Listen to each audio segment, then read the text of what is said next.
Hello, everybody, and welcome to the Absolute Football Podcast, Absolutely EFL Show, the show dedicated to everything from the Championship, League One, and of course, League Two. And you know what? The Northerners are taking over in this episode tonight. Look at us. Look at us. We're like the Three Musketeers up north. But of course, we do have quite a lot of football to talk about. We have a double game week for some. We have new relegated teams. I'm sorry, Sean, if you are in the chat, but we are going to come to it later. And yeah, we've got a lot of games to talk about. So Claire, first of all, it would be rude of me not to ask, how are you and how's your week been so far? And it's good to see you. Good to see you as well, darling. I feel like me and you are the regulars at the minute, aren't we? All the time. Are you sick of me? No, never. I know the chat. Never.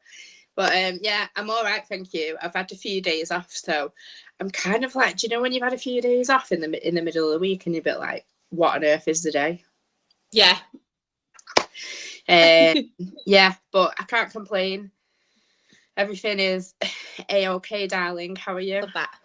Yeah, I'm really good, thank you. Wearing the yellow today. I feel like yellow always puts everybody in a good mood, and everyone knows yellow's my favourite colour. And I've got Nottingham Forest on as well, so all footballed out. Footballed out. I'm watching so much football to take my mind off that National League. I don't want to think about it. I'm not sleeping at night, so it's nice to talk some EFL football. But of course, somebody who we haven't seen in a while as well, Aaron. It's a pleasure to see you. How are you? And how's your week been too? Yeah, I'm doing okay. I'm just happy to be here because I think Gremlins got in my Wi-Fi, and up until maybe 20 minutes ago, I didn't think I was going to make it. But I've managed to shift around in my house and get somewhere that's got strong connection for now, hopefully. So I'm just hoping I ride it out. But yeah, I'm good. It's nice to be back. I know I've been away for a little bit. And yeah, I'm looking forward to getting back into football and having a bit of a distraction. Yeah. So yeah, good. Love that. And because the Gremlins have made an appearance, I have changed the structure of it. So I do apologise to everybody in the chat, but we are going to be doing League Two first, just in case Aaron's internet decides to go on us. So we will get League Two done before that has a chance of doing. But of course, it's not just us.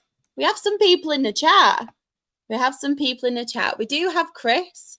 I'm so sorry if my internet's lagging, by the way, everyone. I think them Gremlins have come to mind now. He's put, good evening, all. And he's also put some updates as well. There is some football going on at the moment. We've got European football. We've also got League One and League Two football as well, which we will keep our eyes on. But I'm sure Chris or Graham will send us some updates in the chat. We do have Graham as well. Good evening, Graham. Hope you're okay. We have Simon as well. Evening, Simon. Very like close up now, innit? I'm waving, but you can't see me waving.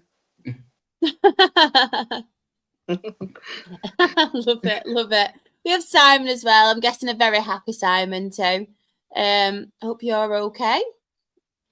Just going through the chat. Is there anybody I have missed? We do have as well CCA. With CCA, yeah. Or we could change it around and have CAC again. But should we stick with CCA? Should we not be CAC that today? sounds like some sort of secret formation. It sounds interesting, you know? Yeah, I wonder if that's a thing, CCA. Can't be as bad as me, Dreety and Anne. That was a skin rash.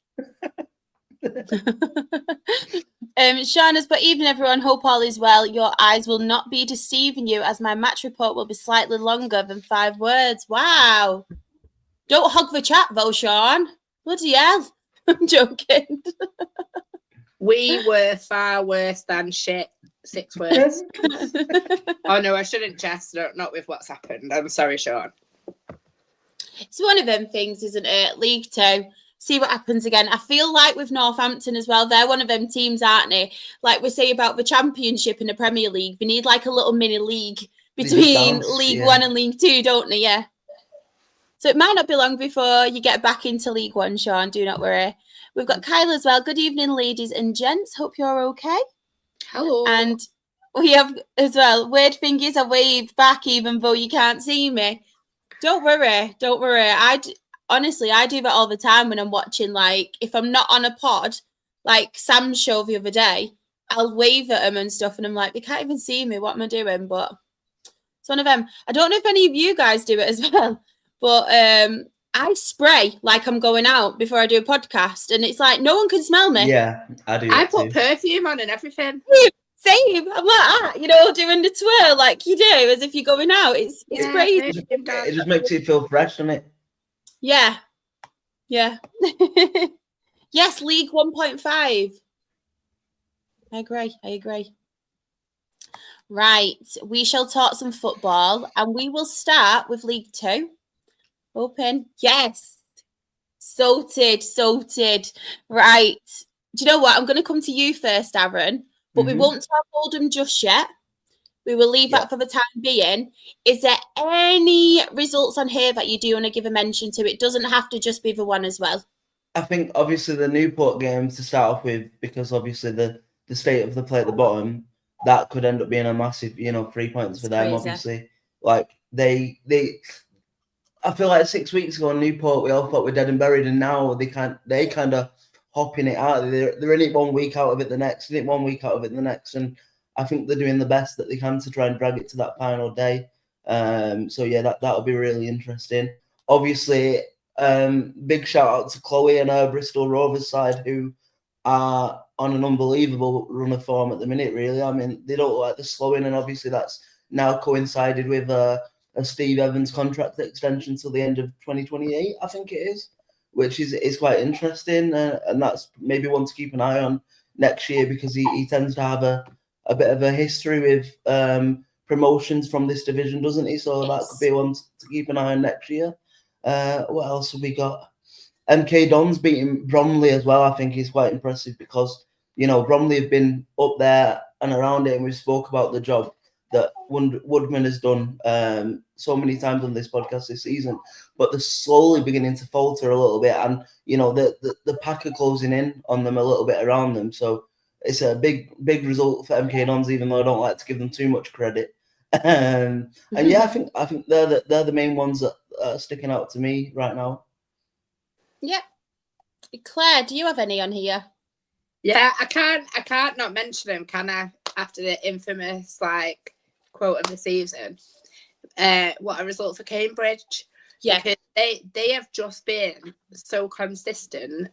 When you look as well at sorry, don't worry. When you look at you okay? Choking on my own breath. When you look at their results as well, I mean, I know they went 3-0 up in pretty much the first half hour, give or take a few minutes. But they actually played the whole of the second half and the end of the first half with 10 men. So to win against Notts County, who are a decent side themselves, but to do it in that way as well. I think they after they went one man down, they basically just lumped every single player behind the ball.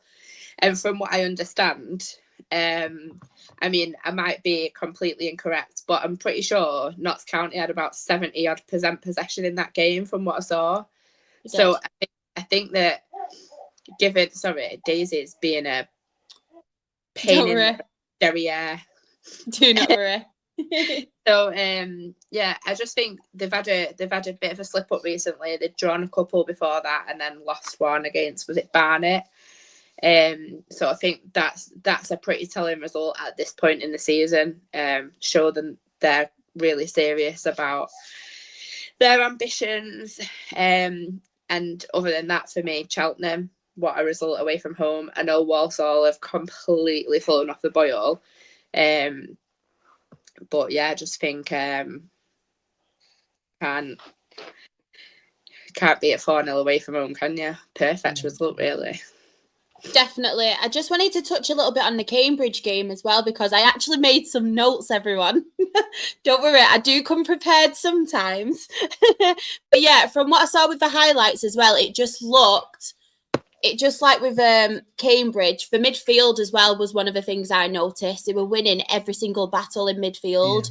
Yeah. Cambridge, when I saw the highlights, the pressing as well just caused Notts County just their defence to completely collapse. Hence the scoreline. Cambridge were obviously a lot more clinical, and I just feel like with Notts County, the pressing, they couldn't cope with it, like the intensity of Cambridge. And yeah, it's a little bit of a shock from my point of view, because I didn't expect the result to go how it did, because I think it's me, by the way. I jinxed him because I was talking about how good Notts County have been and how we've not really mentioned them too many times. But yeah, honestly, I just thought, just from watching it and stuff, they just looked like the pressure they were putting on them, just how clinical they are. And it's just really, really good to see, obviously, Cambridge. And they didn't go under the radar that time, did Claire, with that 4-0 win? They didn't. No, they didn't. And I just think it's all a little bit close. Like the first, I'd say, like spaces 2 to 6 or 7, really. There's only a few points in it. So... Oh, I'm so sorry. I don't know if you heard that. That was cute. Wee in my night nappy, mummy. Right, I'll be back in 2 minutes. I'm so sorry. No problem at all. No problem at all. I have got a couple to talk about, so don't worry. We've got here as well. One I did want to talk about as well, Aaron, was the Barnet-Barrow one, because I mentioned Barnet last week, but I just wanted to talk about Barrow. I know I'm not doing it for your benefit as well, because I know you did play them midweek. But I feel like with Barrow in recent games, they have been pulling off some really good results. And despite that 3-2 loss, they are scoring goals now, aren't they? Because it was really, really worrying at one stage, obviously, for Barrow. I think as well, what's really interesting for Barrow is they seem to have pulled together as a unit at the right time when the rest of the teams around them aren't showing that togetherness and that unity, you know. And I think that's the difference. Agree. I mean, like I said, we'll touch on Tuesday night itself, but the crowd played a big part in that game itself, and I think they're going to do it. I think that if I was to make a bold prediction now, I think they'll probably do it at Tranmere's expense. I think Tranmere are slap bang in trouble. Like really, we've known that Tranmere are in trouble for maybe the last 6-7 weeks, but I think they're in like almost like unreversible trouble now. Yeah, definitely. I can't, looking at these teams now, and even when at one stage we thought, you've got Newport there, you've got Harrogate there, they were still picking up the odd result here and there. With Tranmere, I don't see where the points are going to come from whatsoever. They just don't seem to be like, do you know, like here and there, and like you've got the likes of Barrow who are pulling off these surprise results. I don't know what it is about Tranmere, but I just cannot see that happening. I just feel like it's really deflated at Tranmere at the moment. I think it is a surprise, but also when you read about the fan discontent towards the ownership there, like how many parallels do you pull off with a team struggling to survive relegation with ownership that's unstable or fans when they're not happy with an ownership? So if you struggle off the pitch, you're going to ultimately struggle on the pitch, no matter your revenue streams, no matter your crowd eventually. And I think it's finally caught up to Tranmere, and I've got a lot of Tranmere supporting friends and stuff, and from speaking to them, they're just like, they think it would be better for them to go now and try and get the ownership out in non-league to restart again, then stay up with this current ownership. So I think that tells you everything where the mindset of the supporters are right now. Yeah, I completely agree with that. Just going back to obviously the Barnet-Barrow game, because I did want to just quickly touch in that. I think Barrow can take a lot of positives, obviously, from it, if I'm being quite honest, because I know Barnet did lead, but then Barrow got back into it and they kept getting back into it. And I felt like the momentum did swing constantly during this game. It was a late winner as well. So obviously great for Barnet fans. Not so great obviously for Barrow, but as I said, we can take a lot of positives from it. But one thing I did notice watching the highlights of this game is both sets of defence look really, really vulnerable and really, really open during this. And there were just so much space everywhere for the other teams to obviously get in there. And that was one thing that I really did take from it. But as we mentioned, a lot more positives, I feel like, for Barrow in that relegation race compared to some of them other teams. Obviously, because it weren't that long ago we were talking on the podcast. I think it was myself, you, Claire, and I think it might have been Ant as well. And we were really, really worried for Barrow. And we were like, it just doesn't seem to be looking good. And obviously the managers they've been through as well all this season. And it just kept going wrong for them. And they just seem to be just going downhill, downhill, downhill. But they're doing fantastic at the minute. And like you said, Aaron, we're just coming together as a group now, aren't they? And seeing what they can do. And if they can pull it off and escape. Do you want to talk, Oldham? Yeah, but I have to. Look, I think, it's one of them that this result in particular, we were, if I can be honest, we were rubbish for 75, 80 minutes of the game. Like, Shrewsbury were well-deserved winners. I can't complain at that.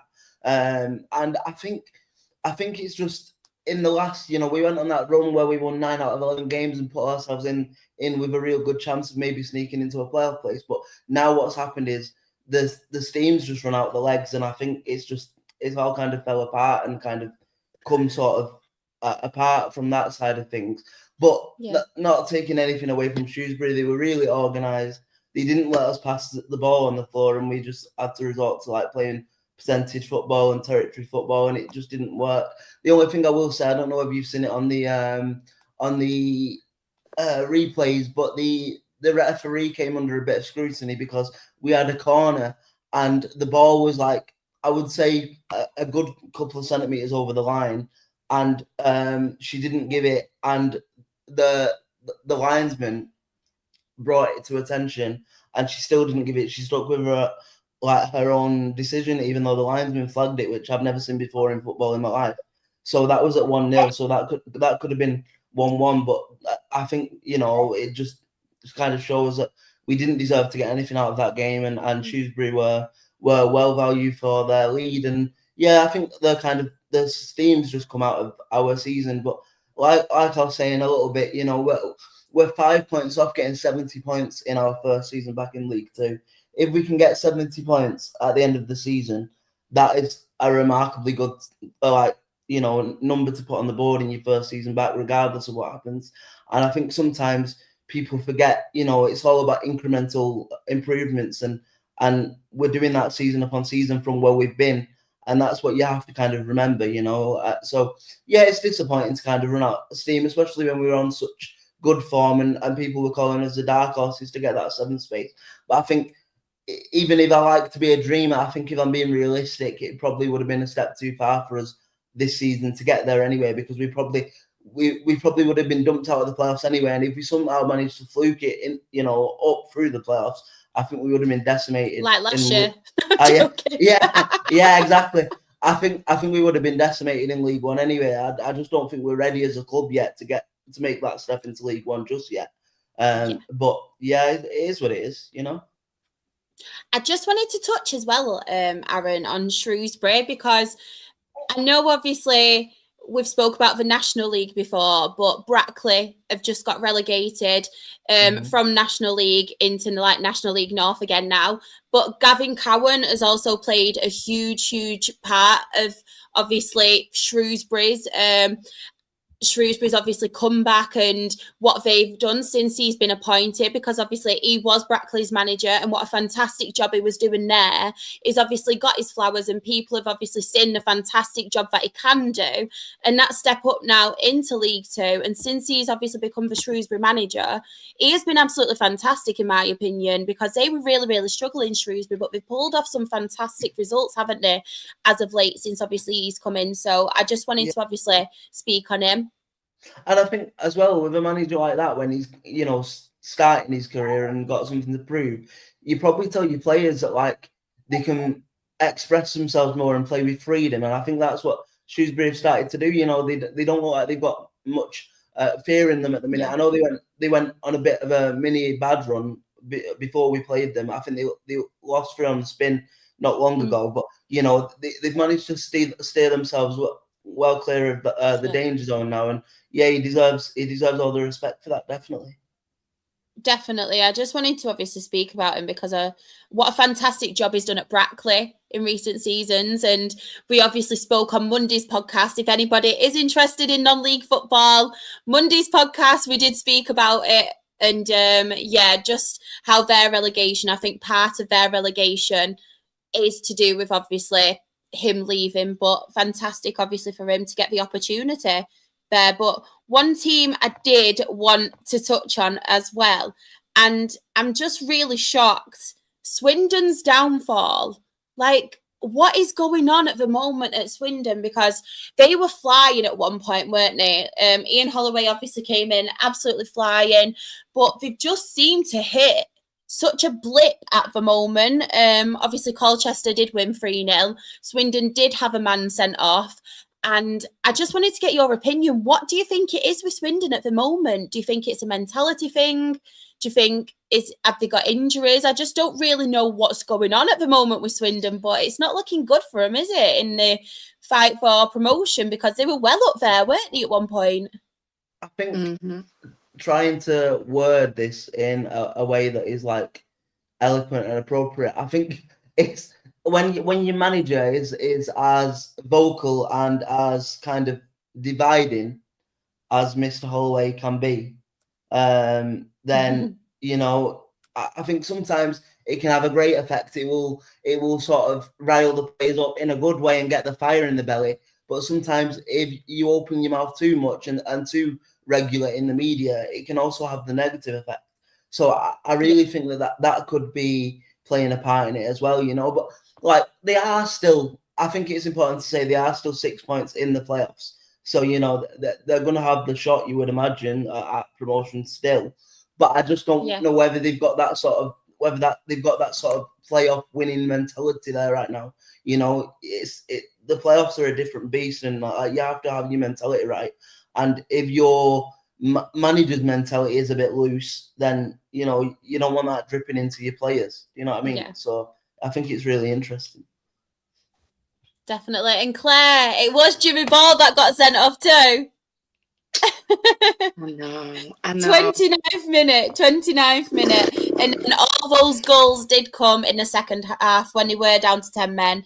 It was Reed who scored in the 48th minute, Goodwin in the 54th minute, and then it was Harry Anderson then, a player I really, really like, Harry Anderson. He did score the third goal in the 69th minute. Am I right in saying Holloway got sent off in that game as well? I'm pretty sure he got sent off, did he? It's not on my flash score, but probably. Yeah, I'm pretty sure he got shown a red card. So yeah. Yeah, probably. Just having a look at some of these other results. There was some, obviously, I know, really good result for Swindon. Colchester against Swindon. But have you heard the news that came out last week that John Terry, group of people trying to buy them, and he turned up there yesterday, from what I've seen online, at Colchester's ground, and started like hugging the fans and stuff, and like talking to them about how they're going to smash it, they're going to invest a lot of money, so they could be the next big story. Lock your wives up, Colchester fans. I'm joking. Don't actually lock your wives up, by the way. I'm not encouraging that behaviour. That was just a joke. But yeah, do you know what? To be fair, it's actually nice and refreshing to see people, and especially footballers and ex-footballers, getting more involved with the lower league sides of it. We've obviously seen it in non-league happen. We've seen it with the likes of Wrexham as well, from non-league and their journey up to obviously the Championship now, doing very, very well in the Championship. And at the moment, I do feel like, and Aled agrees, they are punching above what they should be doing this season, in my opinion, Wrexham. And we've seen it time and time again. You've obviously got Tom Brady as well. Like, you've got not just these ex-footballers coming in, and you've got sportsmen and ex-sportsmen as well, which I feel like I like the fact that they're starting from non-league as well, in the lower league, some of them. I don't know your opinions on it. They're not just getting involved straight away in kind of like one of the top clubs. They are trying to work their way up, which I do like. And I feel like now as well, you're seeing more and more people and ex-footballers not just come involved with football clubs, but managers as well, like League One in particular. You've got, when we were obviously younger, and you've got like the likes of Jack Wilshere now coming through, Tom Cleverley, and things like that, Jermaine Defoe in non-league as well. And I think it's refreshing to see. I don't know if you both agree with me, but I just like the fact they're starting from lower and then working up. Yeah, I agree. And I think it's really important to note that as well, in the sense that obviously not too similar, but kind of similarly on the same page, in my opinion. Oh yeah, I saw that. In my opinion, is what I read a couple of years ago, maybe even a year ago. I don't know. I can't remember. At some point, I read that there was a footballer that had kind of got through his peak and then dropped down into lower league. Yeah, he's like, listen, right, there's some people that have gone past the peak, and instead of earning a bit of money, it's obviously not going to reach the levels that they were. Drop down into lower league. It's still proper football, proper passionate fans. I nearly said fashionate pans. I love it. Yeah, that sounds better. What a Nelly. I just think similarly, although I suppose it is on a different script, you know, you kind of sort of, you hit your peak, but you still respect the lower leagues. And I think that respect is a lot better than it used to be. But then from the other side now, to see people that have been up there and done it up there, but now respecting those lower leagues in the point that they're like, actually, I need to learn this trade now.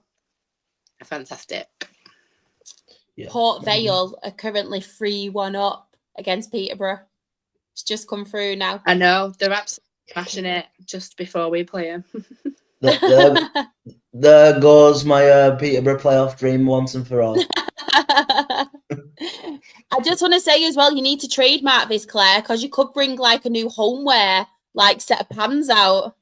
Just that could be like, yes. Now a copyrighted phrase. Yes. Fashionate pan. I'd buy one. Get it on a t-shirt. Get it on a t-shirt. Yes, let's do it. Let's do it. Oh my God. Move aside, TFL. The fashionate pans are out. Exactly. Get a homeware. Oh, we could get a homeware deal here. Let's do it. Yeah, let's do it. I love it. I love it. Yeah, this grape escape. I said it. The grape escape. Grape. The great escape. I've got grapes on my mind. Hey.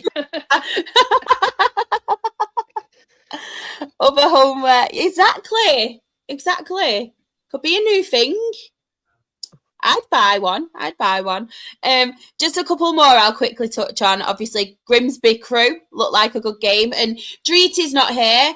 Andy Cook, 2 goals and an assist as well. It's nice to obviously see him back on track, because he had that really bad injury, didn't he, for Bradford. They have sent him out on loan, and he seems to be doing relatively well at Grimsby, which is good. So they were 3-0 up, but the comeback was nearly on. 88th minute, they did get a penalty, Crew, which they did score. It was O'Reilly. And then they got a 90+7 second goal. It just wasn't quick enough, though. They could have, if it was only that little bit quick enough and put them under pressure a little bit, Grimsby, we could have seen them flapping. But yeah, very, very good, obviously, win for Grimsby.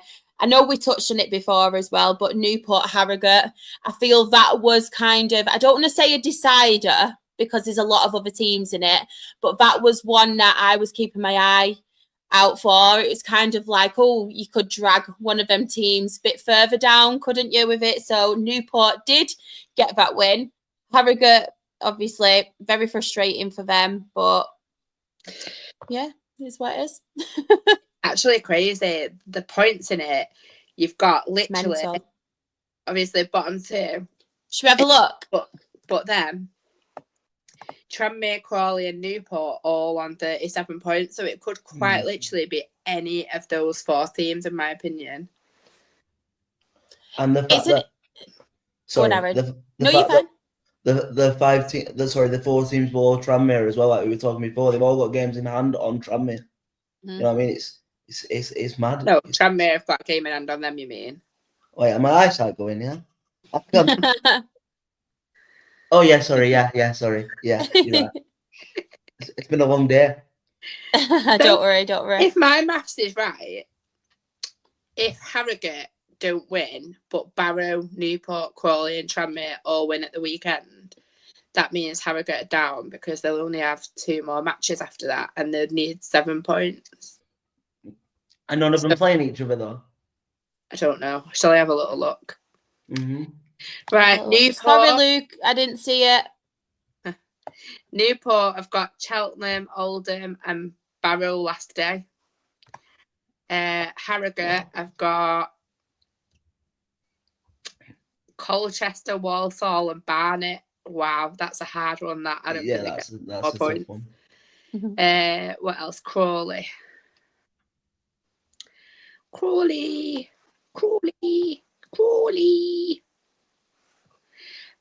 Shrewsbury, Accrington and Salford. And then Tranmere have got Bristol Rovers, Cheltenham, Milton Keynes and Grimsby. Jesus, that's an awful run then, isn't it? Tranmere and Harrogate. It is, but you've got to think now, Bristol Rovers not got anything to play for. They're safe now. I know they're in a good run. They're in a good run, but they don't have anything to play for now. Cheltenham say they don't have anything to play for now. Obviously, Milton Keynes do, and Tranmere do. Sorry, Grimsby do. Is what I meant, not Tranmere. Transmere, for God's sake. Transmere. I love it. I'll just touch on this as well, what Lucas put. I do apologise, Luke. It was starred, ready for me to read. If I don't get to your comments as well, I'm not being rude. I have starred them. I will get to them, I promise. He has put, Simon Weaver has done much as he can for Harrogate, but when your father is the chairman, you need to let go of him and do what's best for Harrogate. It seems like, have I missed a bit? That would be really awkward for like Christmas, wouldn't it? I have big opinions on this because, and I know it's a long time ago, and obviously they've progressed since then. Yeah. But for me, back in the Conference North, there was fans calling for his back then. And there was fans that were saying he's needed to go for a long time, but his dad's putting his hand in his pocket in, like, obviously ways that mean that the players are just keeping him up by being who they are. And apparently they've got a couple of really good coaches there.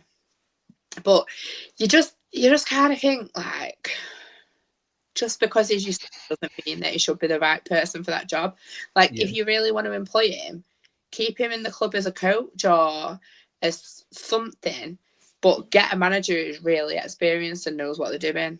And it just doesn't sit right with me that, I mean, I suppose it's the same in a lot of businesses though, and essentially it is a business, isn't it? Nepotism never rarely works, or does it anywhere really? And yes,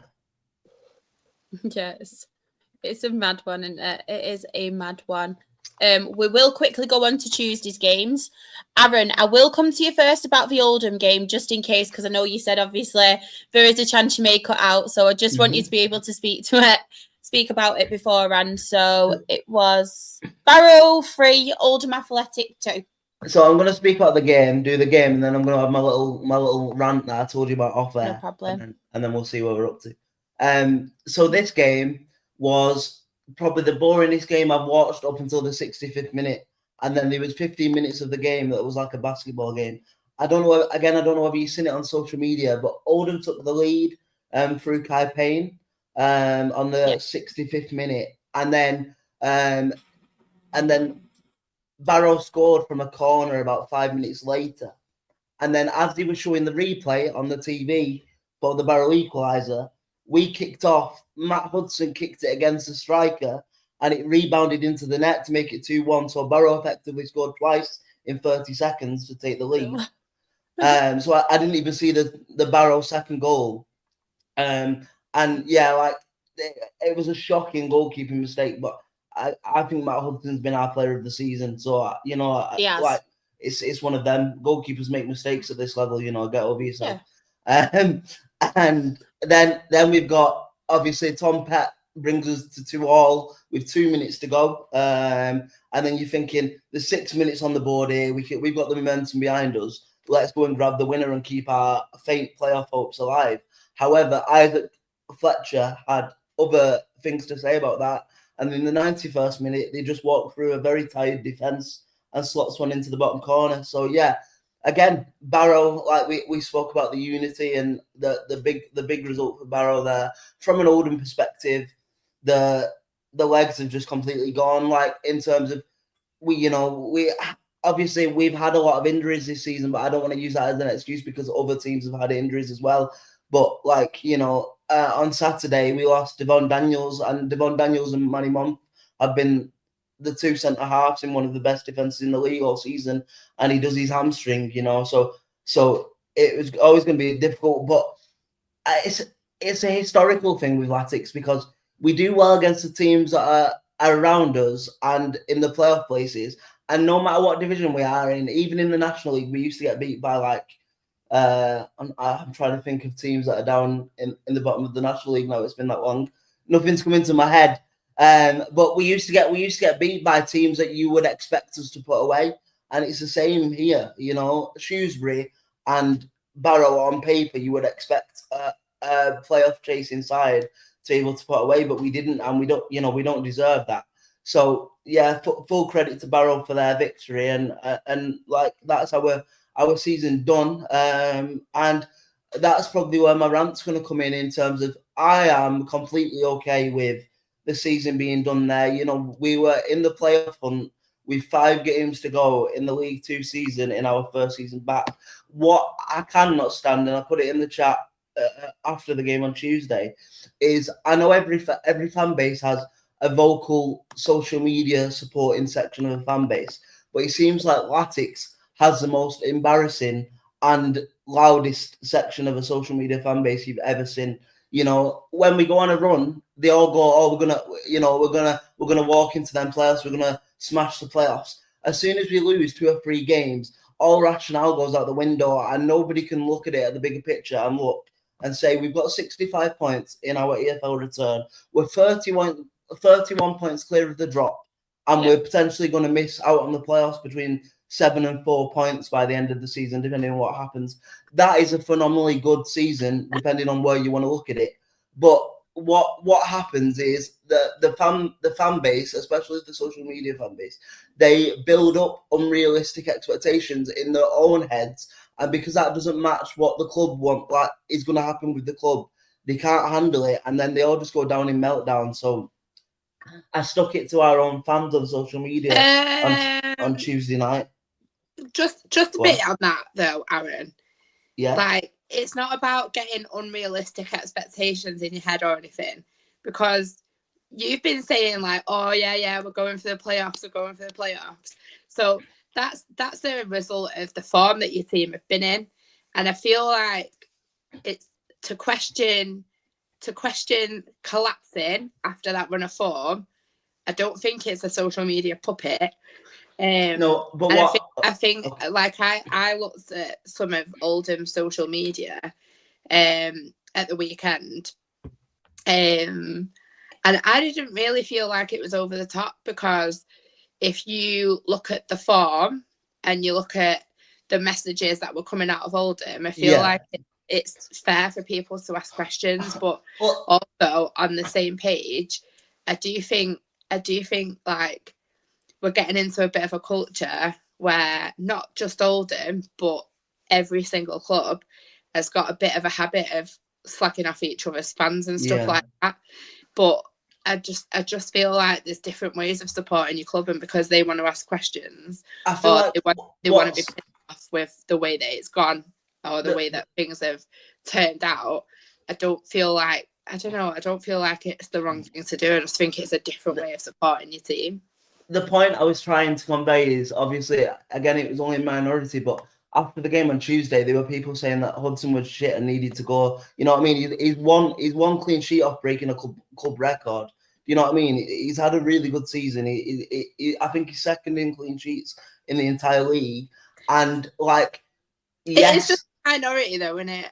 Like, yeah, but they always seem to be... Let the minority overshadow what's been a good season for Oldham. They always seem to be the loud minority, and that's what frustrates me in terms of, like... Yeah, but if you don't like that, by bringing it, like, and I don't mean to, like, have a go at you, I'm sorry if it's coming across any different, but do you not think that, like, it's a loud minority because people are giving that airtime or arguing or giving it the time rather than just ignoring it? So I just think the way I support my football club is, you know, you're supposed to be with your football club through thick and thin. And, you know, obviously I was excited at the prospect of us getting the playoffs, but I'm not going to start turning on my boys and my manager if we lose 3 or 4 games on the spin.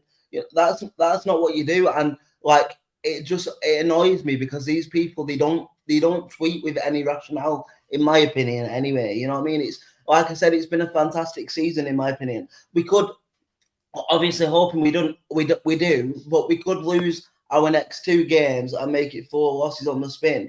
And the overall picture of the season has been an overwhelming positive. You know, that's what I'm trying to convey. You know what I mean? So I think it's just all about keeping, like, everyone has different expectations for the club. But I think if you take a breath and look at the wider picture and let the smoke settle after a defeat, it has been a very, very good season to be an Oldham fan. And there's lots to build upon next year if we get certain areas of recruitment right, and that's what I'm excited for, you know. Yeah, and you had that momentum from going up through the playoffs in the way that you did as well. So that, yeah, just concentrate on that. You don't need to give the other stuff the time of day. Like, just cracking on. Yeah. If it makes you feel better, my team have got 102 points. Could possibly still win the league, and our fans were booing them at half time because it was 0-0. We won't touch on that, though. I had a rant about it the other day, but it's crazy. I think also what will help us probably in the summer is people forget, you know, because the National League playoff final last year was so late. We had League Two prep a month later than Barnet did to come into this division. So next year we're going in with a full pre-season, which we didn't get this year. So hopefully we can be up and around it again. I feel like the sort of that's the sort of realistic expectation. Now we know that we've managed to stay so clear of relegation and push so close to the playoffs. In my head, a realistic expectation for next year is to try and get a playoff place. And I don't see any reason why we can't do that now when we've shown our capabilities, you know. So it's just about incremental progress, I think. That's how I view it. Yeah. Definitely. Just on the other results, does anybody have any standouts? I mean, another really good win for Cheltenham, wasn't it? Against Gillingham, who we have spoke about quite a lot on here, haven't we? They're not the same Gillingham. They were under Neil Harris. Me and Claire always say that, don't we, Claire? I'm still quite bitter about that one and the sacking, even though he had nothing to do with me. But yeah, really excellent for Cheltenham. They really are doing well at the moment, aren't they? Chesterfield 2, Grimsby 1.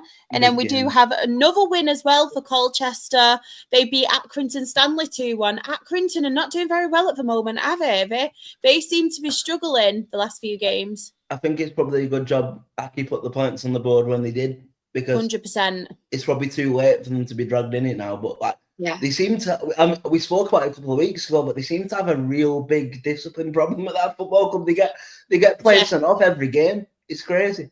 But the one thing I did want to touch upon from the Chesterfield Grimsby game is more of a player and a sort of a high pressure situation in the context of the table. Boot, the goalkeeper, saved a 94th minute penalty to save from 2-1. And obviously, you know, Chesterfield are 7th. I believe Grimsby just pulled the 8, so it was such a good game, and you know that could swing the pendulum and swing the momentum. You know, beating bucks, and that's your internet, Aaron. Am I starting to go? Yeah. Yeah. Right. I might have to call it then, but I feel like I got across what I needed to say, and yeah, it's another season of League Two, but lots to be positive about. Do you want to say all your socials before you go, Aaron? Yeah, no Where problem. everyone can find you. So my Crystal Palace are losing 2-1. They were winning as well. My X account is Aaron Diskin 1 on X, and my disability liaison officer stuff for Oldham Athletic, you can find me on OFC DLO on X as well. Oh, thank you so much, Aaron. Yeah, you are freezing now. Oh, thanks, Aaron. Take care. Bye-bye. See you soon. Bye. Bye. Bye.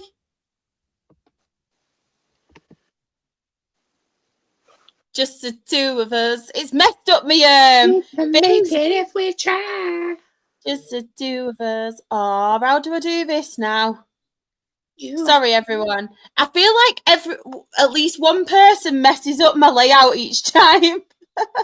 I know, innit? I don't think I can change it. We might have to stay like this, Claire. It's all right.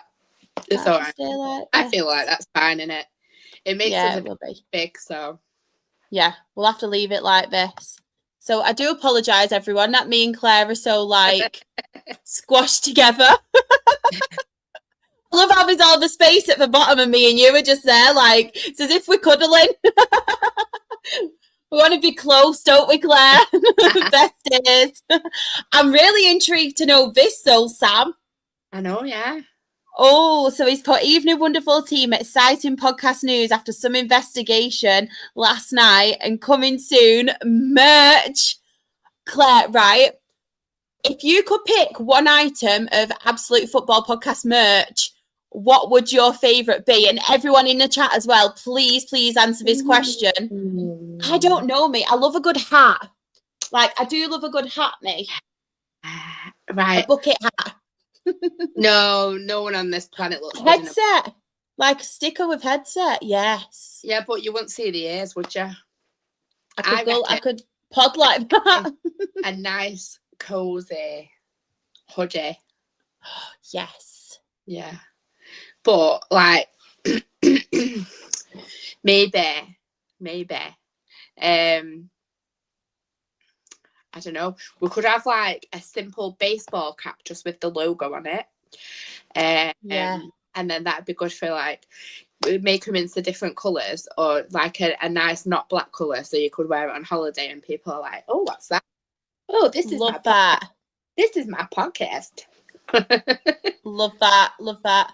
Sam said there's 2 on the right hand side, but I can't seem to see it anywhere. It's all right, mate. Don't worry about it. No, I can't see it. There's always one, isn't there? Always one. We'll blame Aaron. Your fault, Aaron. Your fault. You say anything new for a bit of airtime, Graham. Oh, Chris. I know, blaming Graham. Poor Graham said, I want a mug. I do love a good mug, to be fair. A mug. And I know now you're sitting there giggling and all.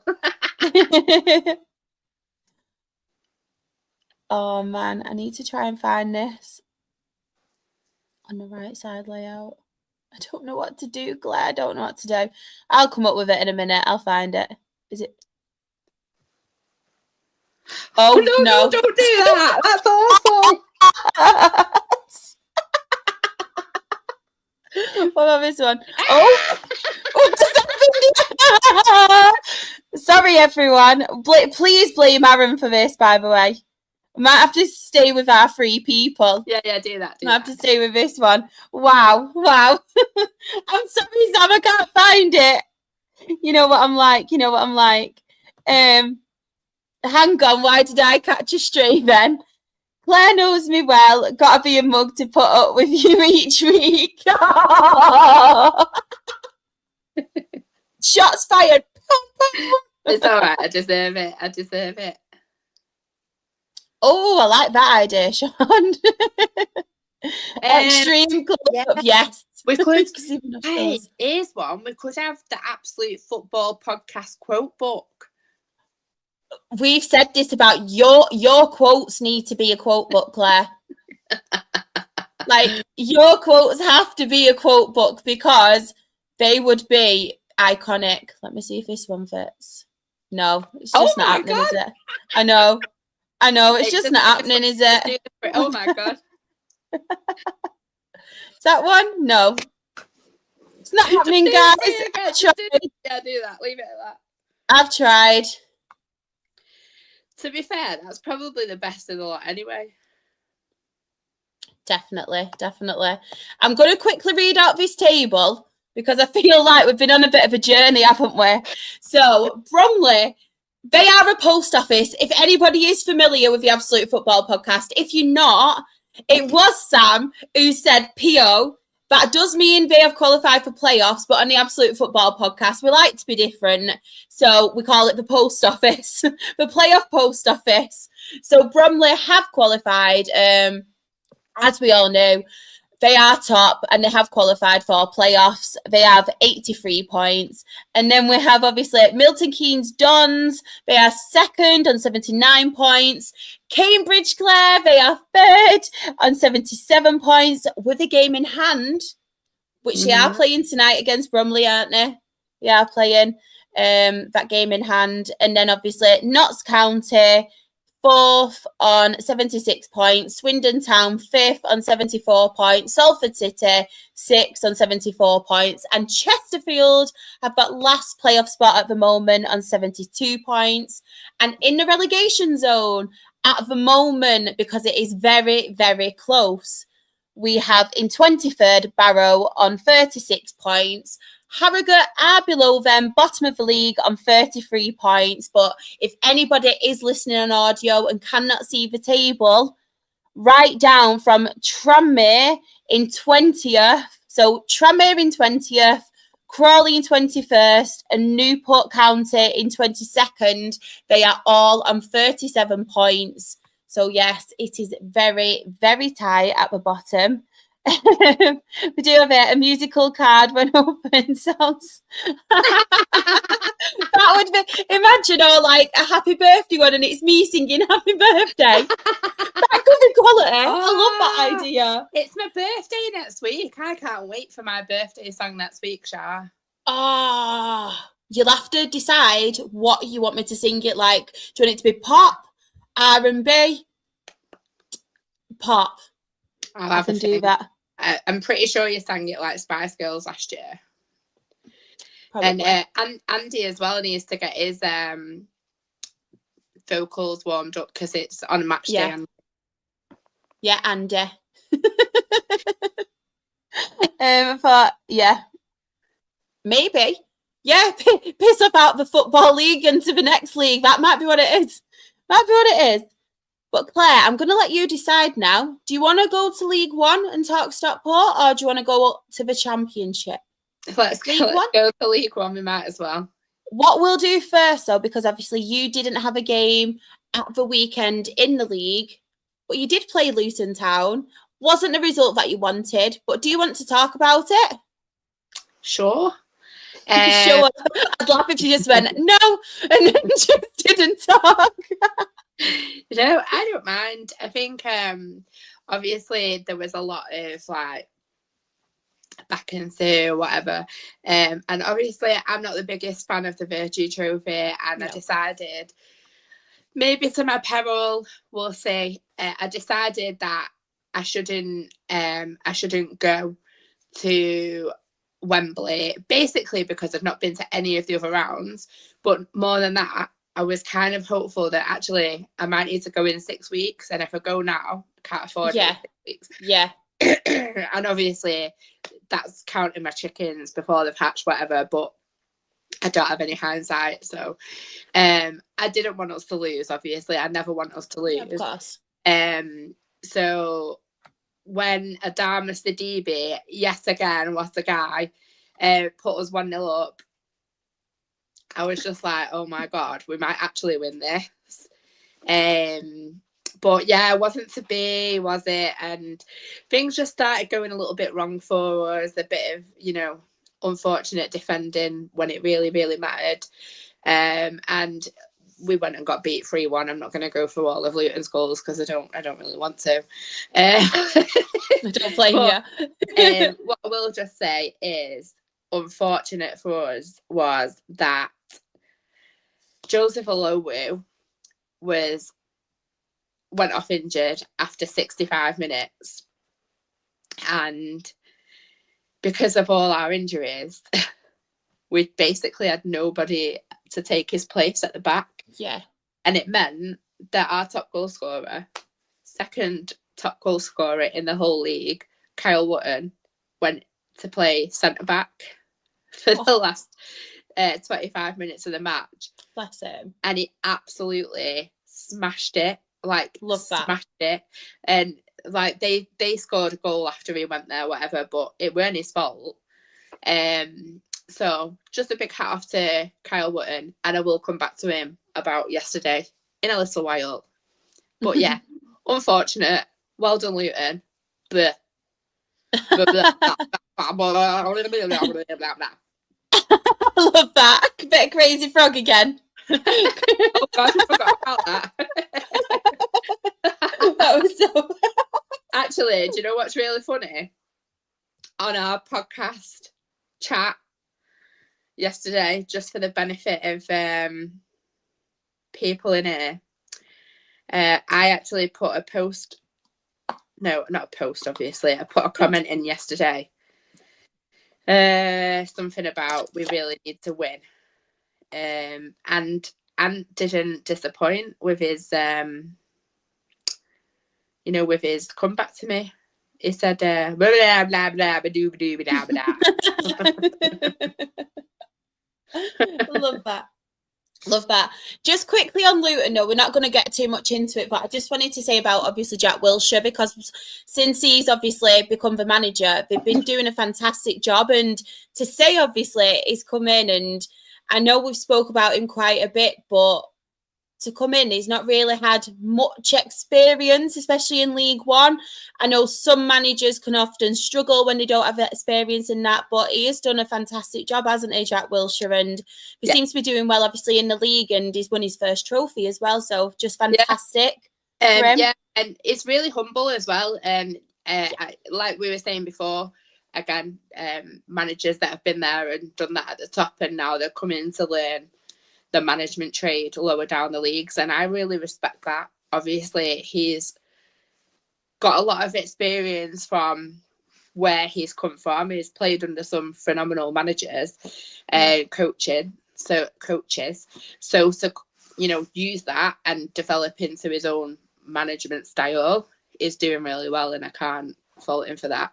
And just one more thing, the last mention of that game, I would just like to say how beautifully well the minute's applause was respected by both County and Luton for the sad, unfortunate fan that had passed away at 13 years old just after the Good Friday game. So if I have to be glad for anything, I'm glad that they won it for him. Love that. Oh, this question as well. We do have Claire. How's Ollie and Ozzy getting on with you guys? I'm going to try this as well because it's still bad, isn't it? Yeah. Let me just kill this moth. Should we just do the other one? Yeah. So it's not working still. Ollie Norwood, and I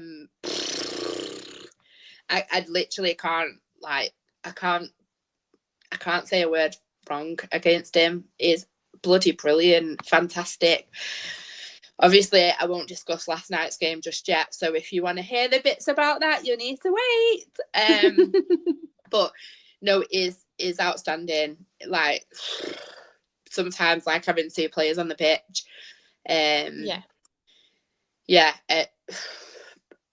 Without a shadow of a doubt, the absolute best ball player I've seen at my football club in 20 odd years. Are just genuinely outstanding. What a guy as well. Like, again, and I've mentioned it, like, obviously you won't know this, but I spoke last season quite a lot about how lovely it was to see Louis Barry smiling all the time, whatever. All in all, it's the same. And I like it probably even more because he's like gone past that peak and he's gone lower down the leagues. And he's still buzzing to be playing football, and you just sense that from him, and the fact that you can see people learning from him as well, actively during the match. I absolutely think he's just incredible. Thank you. You're not having him back. And yeah, Ben Osborne again has been brilliant for us. When he joined us, Derby's fans were slagging him off, saying he'd be all right if he weren't injured all the time, but is not very good anymore, blah, blah, blah. Again, someone who I would say is fantastic to the point that we all want to sign him permanently. Is just, another fantastic addition, and it's been really, really vital for us. But can we all just laugh that apparently Wikipedia had him down as 5'11"? Definitely not. I love that. I love it when someone changes Wikipedia and stuff though as well. I know. You just get random people and everyone goes into shock. They're like, this must have happened. This must be the truth. And it's like, no, you can just go on Wikipedia yourself and change it up. Yeah, exactly. I didn't change it. I bet he's done it himself. Probably. But Blades Ramble, if you'd like to hear more about Ollie Norwood. Exactly. I'm 5'6" as well. Yeah, no, this is what I mean. It's definitely you see him and you're like, yeah, you're a little liar. I reckon he's changed it himself. He's put in some memory foam like soles in his shoes. Exactly that. But no, Blades Ramble, sorry, you'll have to let us know your name, but stick around and I'll be praising him again very shortly. Or Ollie Norwood, that is. Did obviously want to talk to you, Claire, as well, because it was a big game that we were talking about, wasn't there? Cardiff 2, Bolton 0. Were you very happy about that one? Do you know the infamous? That was literally what you. Literally, I was like, right, so Cardiff are going to beat Bolton, and then Stevenage are going to beat Bradford. Obviously, I didn't think it'd happen, but it did. Crazy Frog, the Crazy Frog inside you called it. Yeah, I'll come up with a new jingle for this weekend. No, Cardiff actually plays some really good football. Obviously, they were early kickoff, and so were Lincoln. Cardiff plays some good football again. I think they've got quite a lot of pressure on them at the moment for me, just because they have dropped off the boil so much. They're like 11 points behind Lincoln now. And considering how long they were top of the table for, maybe it's a bit of harsh criticism, but I'm pretty sure they've only won one match in 6, maybe 2 in 6, 1 in 5. I don't know. Pretty sure they've only won one of the last 5 anyway. So I think...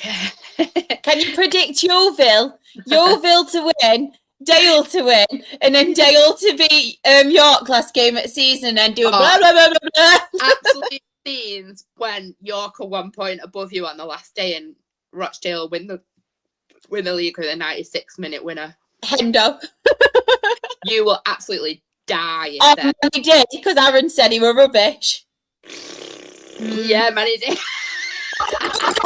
We can rub it in his face again. Off his ass. No, Cardiff did play some really good football. I have to say that. And like I said to you, I have been quite critical of them recently because they have deserved it as well, to be fair. They have. They really did fall off the boil. But I'm pretty sure 2 goals in 2 minutes, so they had a good little spell. But from what I believe, they absolutely peppered Bolton. And I didn't watch it all, but I watched probably 70 minutes. And I'm pretty sure in the 70 minutes, they must have had like 15 shots or something. And Bolton had about 3. So they did defend really, really well. I think it's a bit of a statement result as well, in my opinion, because obviously Bolton have been doing really well as well, haven't they? I'm just looking now. They've got Reading, Port Vale, Northampton and Mansfield still to play. Is that Cardiff or Bolton? Cardiff. Cardiff. I think they'll finish second now anyway, from in my opinion. They're like 9 points ahead or something like that, of maybe even 11 points ahead. Bolton's running. Bolton have got to play Huddersfield, Bradford and Luton. Ooh. That's quite tricky, isn't it? That is quite tricky. What's your running again, Claire? We've still got 5 league games left to play. Yeah, so you have. 2 games in hand over them. We have got to play Exeter. We play on Saturday. And then we've got Mansfield, Peterborough and Port Vale all at home. And then the last match is Barnsley away. The only one really at the minute out of them who's kind of getting thingy results consistently at the moment is Port Vale. That's exactly what I was going to say, though, because I feel like with Mansfield, you can never call them. On the day, Mansfield can be very hit and miss. No, Peterborough doing shocking. Never. Mansfield are a bogey team for us, a big bogey team. Actually? Yeah. So if I go on head to head, I'm pretty sure we won last time. I might be wrong. Yeah, we won in December there. But before that,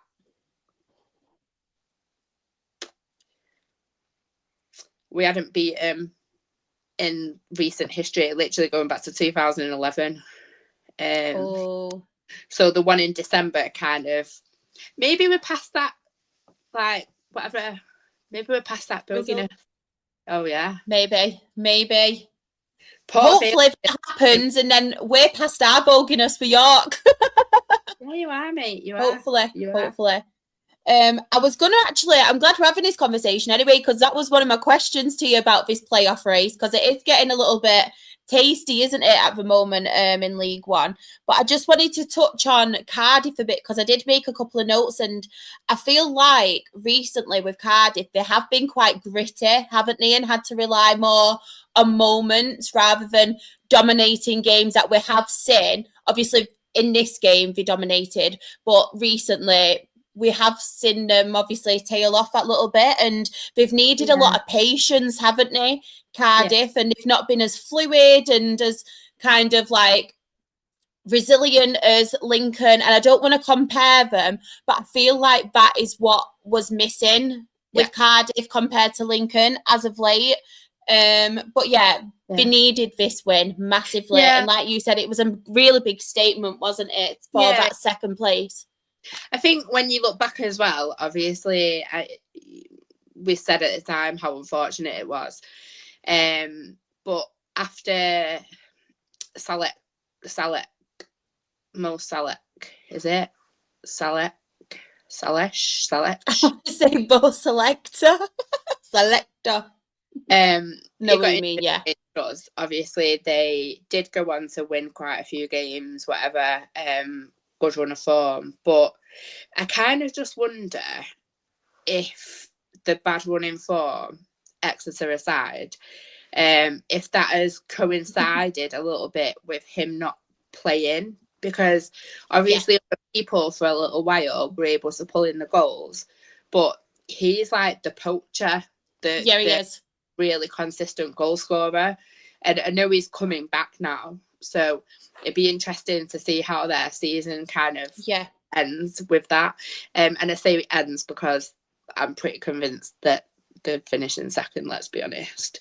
You just kind of I don't know, I kind of wonder, had he been fit the last few weeks, if he would have helped them to get a few more of those moments that you sort of touched on.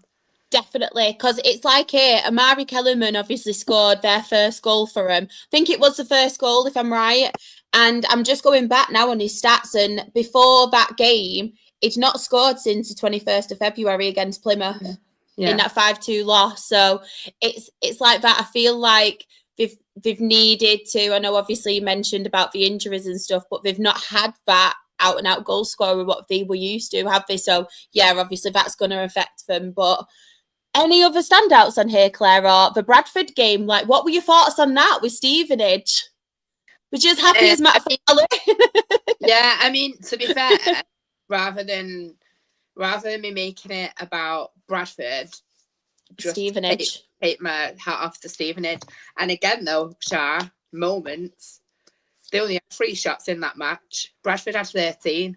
There's only one stat, though, that matters. Uncle Nick has said this, hasn't he? From the 100%. First podcast we did with him. Yeah, 100%.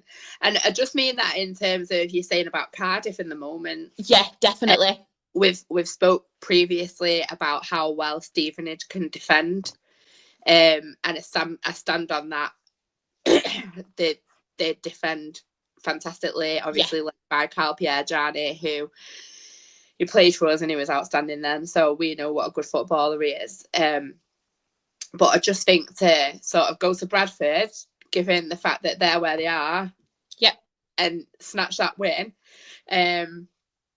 Obviously Dan Kemp again. I like Dan Kemp. I've always really rated Dan Kemp. I like Dan Kemp. Yeah, I really rate him.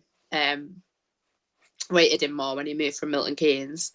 But yeah, it's you just kind of think there's one of those teams that breaks into the playoffs and then becomes that really difficult team to break down. I feel like, probably going off on a bit of a tangent, and I do apologise, but it's okay. At this point, you have to question, when do we stop writing Stevenage off? Because it's every single year you're like, oh, they'll fall off it. Yeah. They'll drop it. They'll go down a bit. Obviously, they are a smaller club at this level.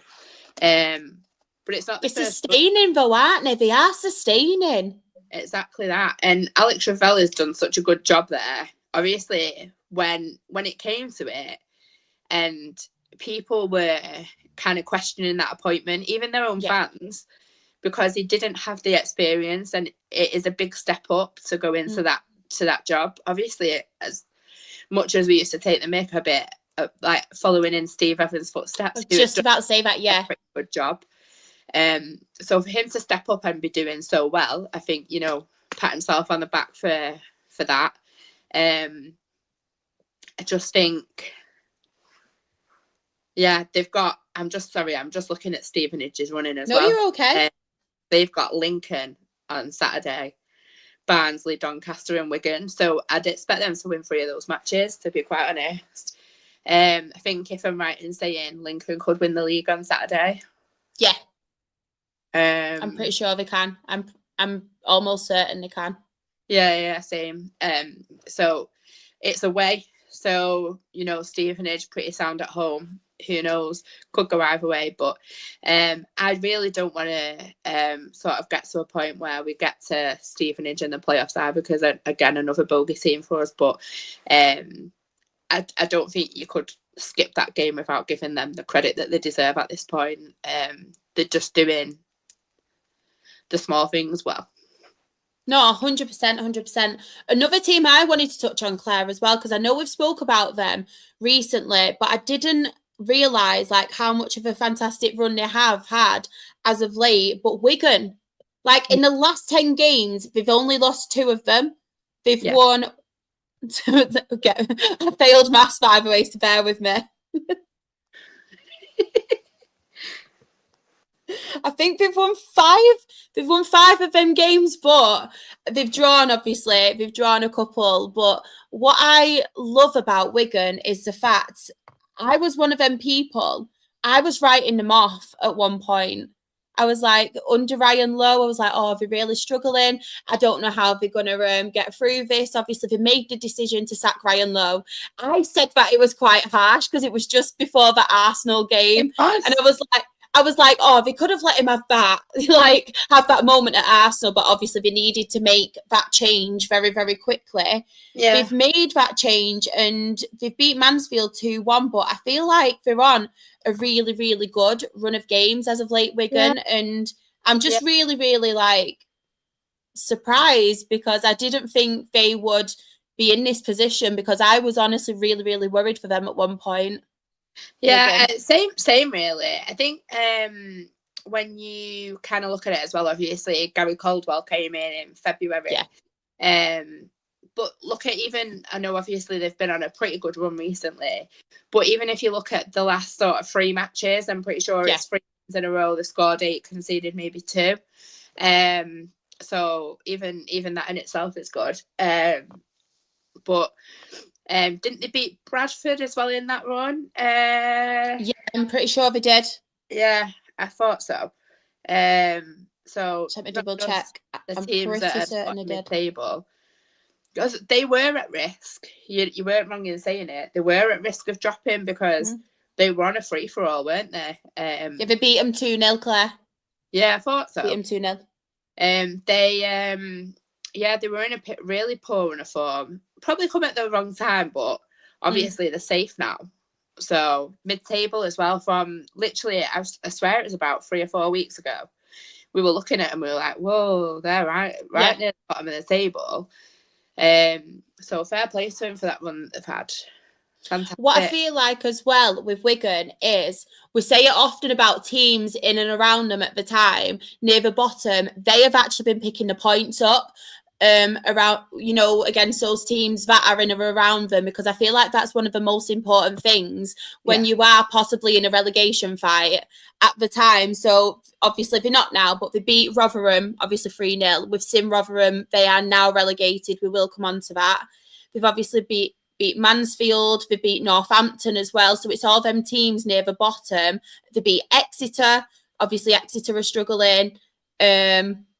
Blackpool, they got a 1-1 draw again, so it was still a point in hindsight, obviously against a team struggling against them as well. So they're the kind of teams you want to be picking the points up, aren't they, to obviously gain on them. So yeah, I just wanted to give a shout out to them because I feel like we've been saying plenty about them for the wrong reasons.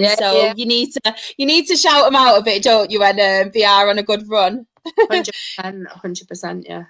Is there any others that you want to talk about, Claire? Because I know you obviously talk about Burton Albion. They got another win against AFC Wimbledon. Look at Wimbledon's form. I think they might go down, to be quite honest with you. And yeah. Look at the form, mate. It's absolutely shocking. They've lost, like, I want to say they've not won since like over a month ago. But I want to say like the last win was on my birthday, the 11th of March. I want to say they've lost 7 out of 8 matches or something like that. They've not scored a goal in like a month, maybe. And they've had 5 or 6 matches. I just think their run of form is absolutely abysmal. I think they've got 3 games left. I think they play Plymouth and Wigan within that run. I just play Plymouth, Wigan, and Huddersfield. Yeah, I think they're just on the outside, maybe one place above relegation, which is crazy in itself, Shah, because if you remember, like around Christmas time, when they were, maybe a bit before that, when they were literally in the playoffs, and we were like, absolutely outstanding. I can't believe they're doing so well. Yeah.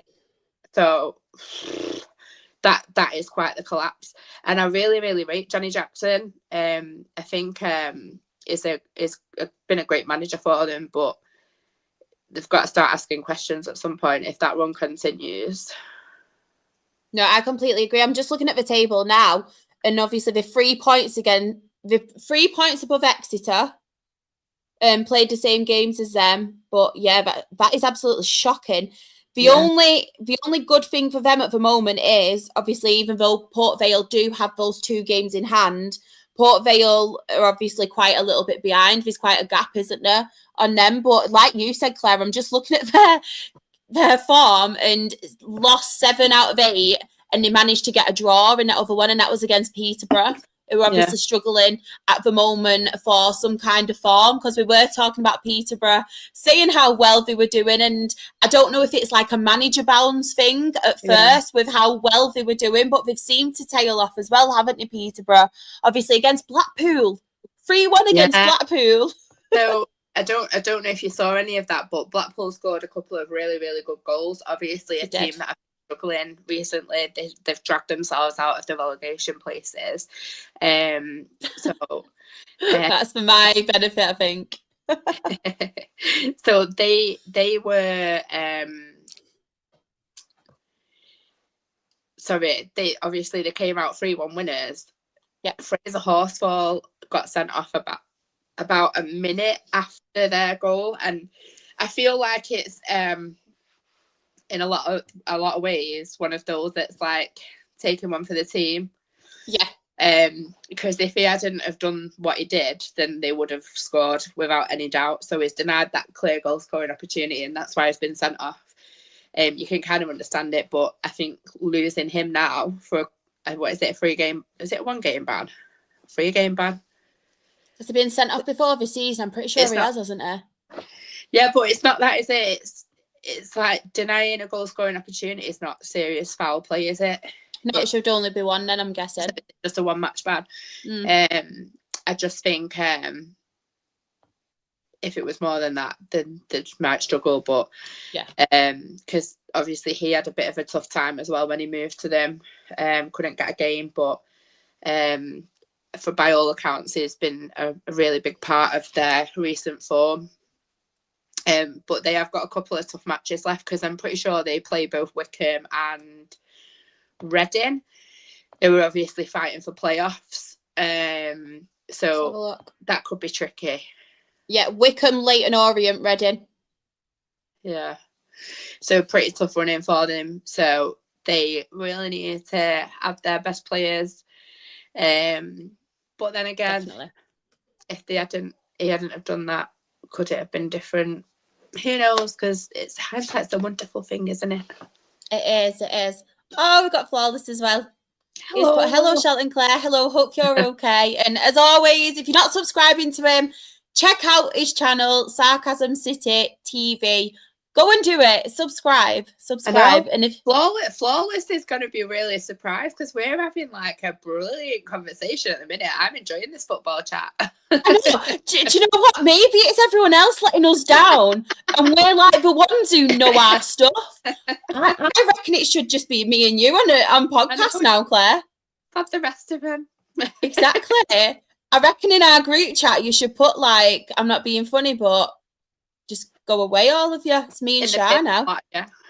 Me and Shah. Is there any other games that you do want to touch on? I'm just weighing up. Northampton played on midweek, didn't they? Sean's match report. So we will go on to them soon. One more. Of course. And that's because obviously sorry, I thought I was going to sneeze then. I was like, has your hay fever been bad? Mine's been shocking today. I cannot stop sneezing. Not too bad, but Doncaster beating Reading, because obviously Reading have been in really good form recently, absolutely charging towards the playoffs. I think though they've had a bit of a bad last few matches. They lost to Stevenage, Lincoln. Anyway, I think they've had a few bad matches. Yeah, get your words Mansfield as well. Mansfield was the other one. They lost so I've had a few bad results now. So I'm kind of obviously well done to Doncaster for winning that. I would have probably thought it'd go the other way, but I kind of wonder now, is that Reading done for in terms of their playoff charge? There's only 5 points in it, but there's only 3 matches left. So I think now that's Reading's kind of done. I mean, it might surprise me. Yeah. But let me see who they've still got to play. Oh, yeah, they've got a pretty tough run in. I mean, not one of them. They've got Cardiff at home, Rotherham away, Blackpool at home. So I think obviously Blackpool will need to win. Yeah. Even with Rotherham, though, to be fair, I don't know if you've noticed this, Claire, and this is what I'm worried about, obviously. No, it's not non-league, but with our game on Saturday, often with the relegated teams, once the pressure is off, they seem to then get a result, don't they? Yeah. It happens all the time. All of the time. And I feel like a lot of it, when you get to that point, is that players are probably a bit like, oh, hold on, like, I need to have a club next season. I need to show people what I'm capable of doing if I want to stay in this league, and if not, you know, to kind of maybe stay and help that team out. I think it could be tricky, but yeah, I just can't see Reading getting in the playoffs now. For me. No, I completely agree, especially when you've got them other teams as well who we've just been talking about. All very, very strong teams. Obviously, you mentioned your games in hand as well, which leads me on to this next segment. We are midweek, and do you know what, Claire? Do you want to talk Stockport? I mean, you spoke about a loss in the cup. I did. Let's talk about a win. So I'll be dead honest. I think they were waiting for me to be able to watch. I couldn't watch the first half because we have a terrible toddler. She's still a toddler. She's not a toddler anymore, is she? No, she's not a toddler.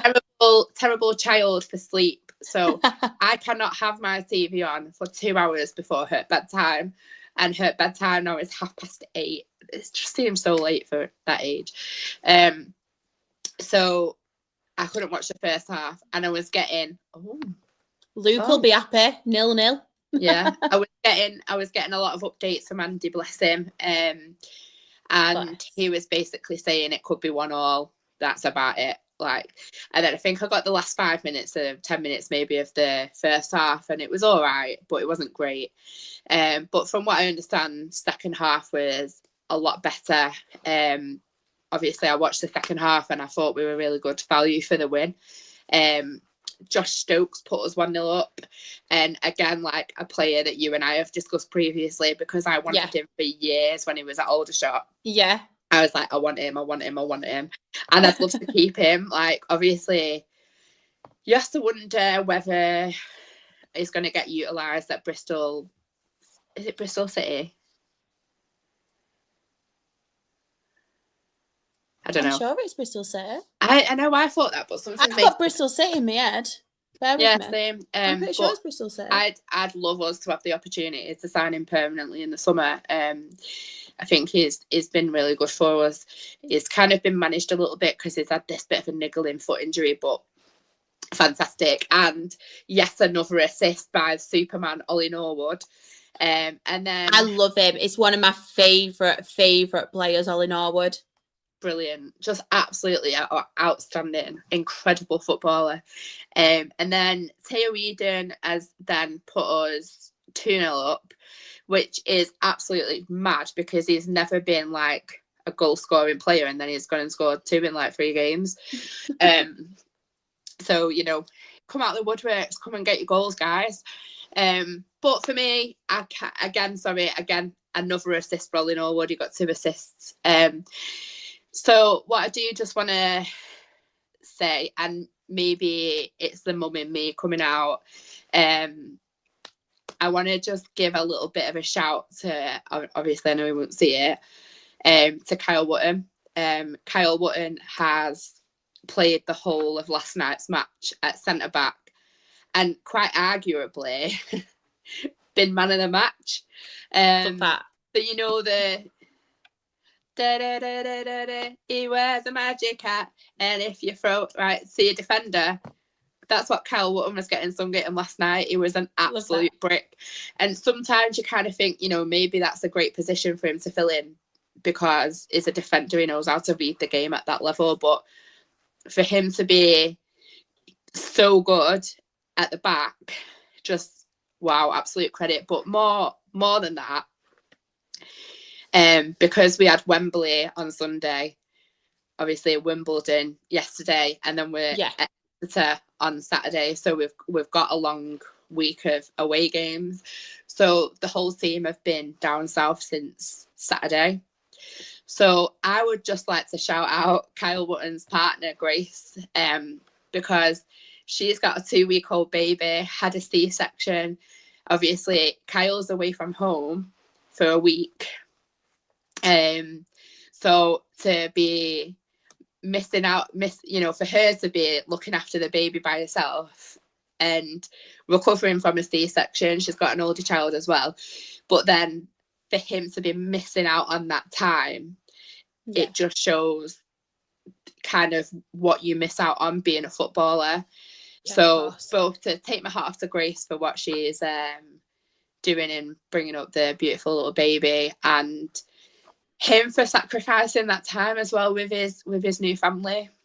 So hopefully he can have a fantastic win on Saturday at Exeter and go home and celebrate with his missus and have some baby cuddles, because I'm sure he's missed him so much. But just for me, the last couple of games have shown a resilience in Kyle as well, because for him to be such a good attacking player, probably having his best season for us, having stepped up obviously into League One with us, and now he's showing how tenacious he is, how flexible he is in terms of taking one for the team and going into defence, but playing so well in defence. I can't, even with Ollie Norwood in the team, I can't look past Kyle Button for our player of the season. Love that. I just think, like, take your hat off to him, best season, and just I just wanted to go with his baby. It's proper like such a team player though, that, isn't it? And it shows selflessness as well, like how selfless he is, and how even though he's, like you said, one of your best attacking players, for him to be like, no, do you know what? I'll go in defence and I'll do this. And it shows a sense of leadership as well. And like, I love that. Like, I really, really do like that from him. Yeah, probably one of our most senior players at this point. Love that. Definitely fair play to him. Top player. And this, if Stockport go up, Foden loan deal, you don't need him, do you? Like, that's a weird one for me. He is a Stockport boy, though. He grew up in the council estate right next to Edgeley Park. So, I mean, no. We don't even need to discuss it. No. It's not happening, is it? Come off it. No. Is there any other games on here you want to touch on? Because obviously, the one that we were kind of speaking about before, both teams, obviously Bolton 5, Stevenage 1. Stevenage did have a man sent off as well, but fantastic from Bolton, considering that they did obviously get beat against Cardiff, and they were actually 2-0 up before Stevenage. Dan Phillips got sent off, obviously just before half time. Stupid card. Stupid red card. I agree. So stupid. I just want to say as well, Cozy Dubry for Bolton. Another cheat code of a player. Very good. There were so many rumours about him going back in January, but they were like, no, it'd be stupid for us to recall him. So yeah, I think Cozy Dubry is probably a big reason of why they're doing so well. Yeah. Obviously, it's a team game, but he's just an outstanding player. He's worth 2 on the pitch at this level, I think. Obviously, 2-0 down. They weren't playing very well either, I've got to say. I did watch some of it. Brilliant result for Bolton, though. It's exactly what they needed. And at this point in the season as well, that'll really help the goal difference, which might be vital. Definitely.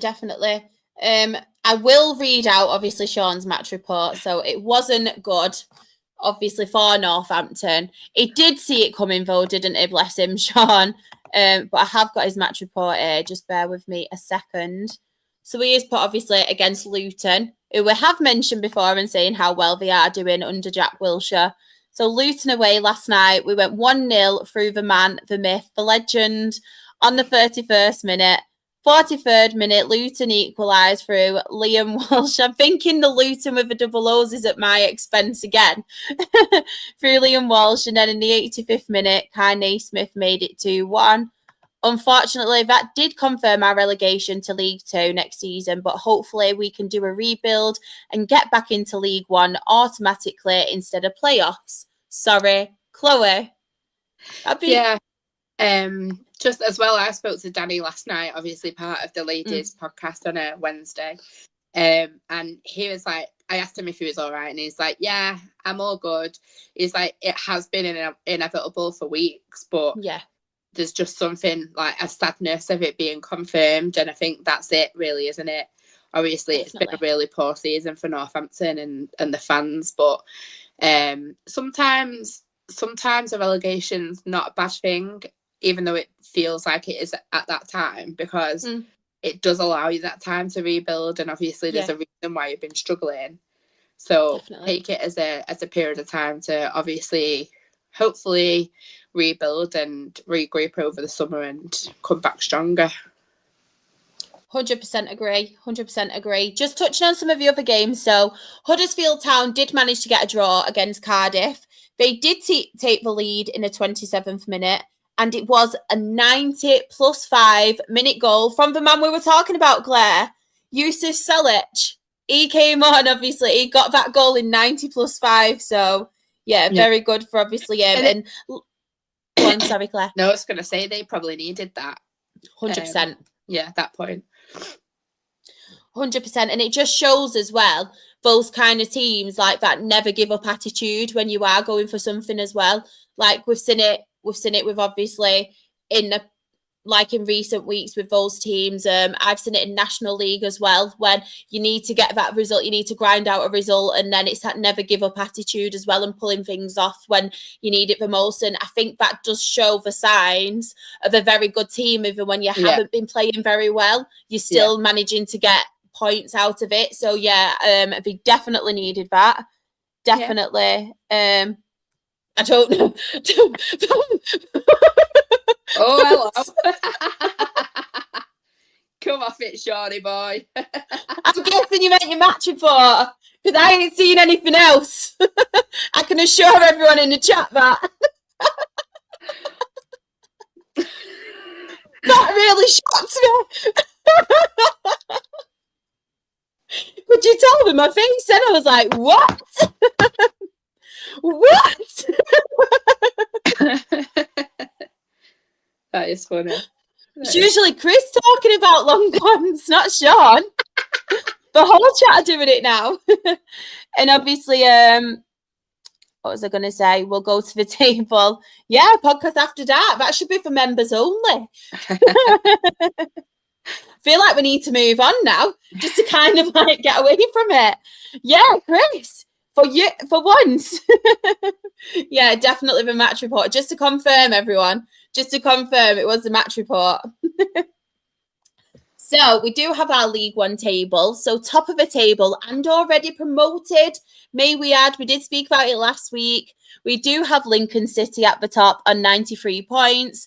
Cardiff City, they have made the playoffs. That Cardiff City post office is fully intact. We do have them in second on 82 points. It might have changed now as well, because I know there was obviously a game going on with Peterborough tonight, but we will just read out the one that I put. So Bolton Wanderers are third on 73 points. Bradford City are fourth on 71 points. Stockport County, they are fifth on 70 points, but they do have those games in hand. Do not worry. Stevenage is sixth with that last playoff space on 67 points. And then in the relegation zone, Exeter City, they are 21st on 47 points.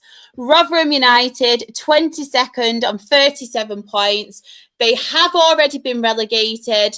And even though Port Vale are below them on this table at the moment on 35 points, despite being a place behind them, they do have those games in hand. That's why Rotherham have already been relegated, despite being obviously higher than Port Vale at the moment. And then obviously, as Sean mentioned, Northampton Town, they have been relegated to League Two, also bottom of League One on 35 points.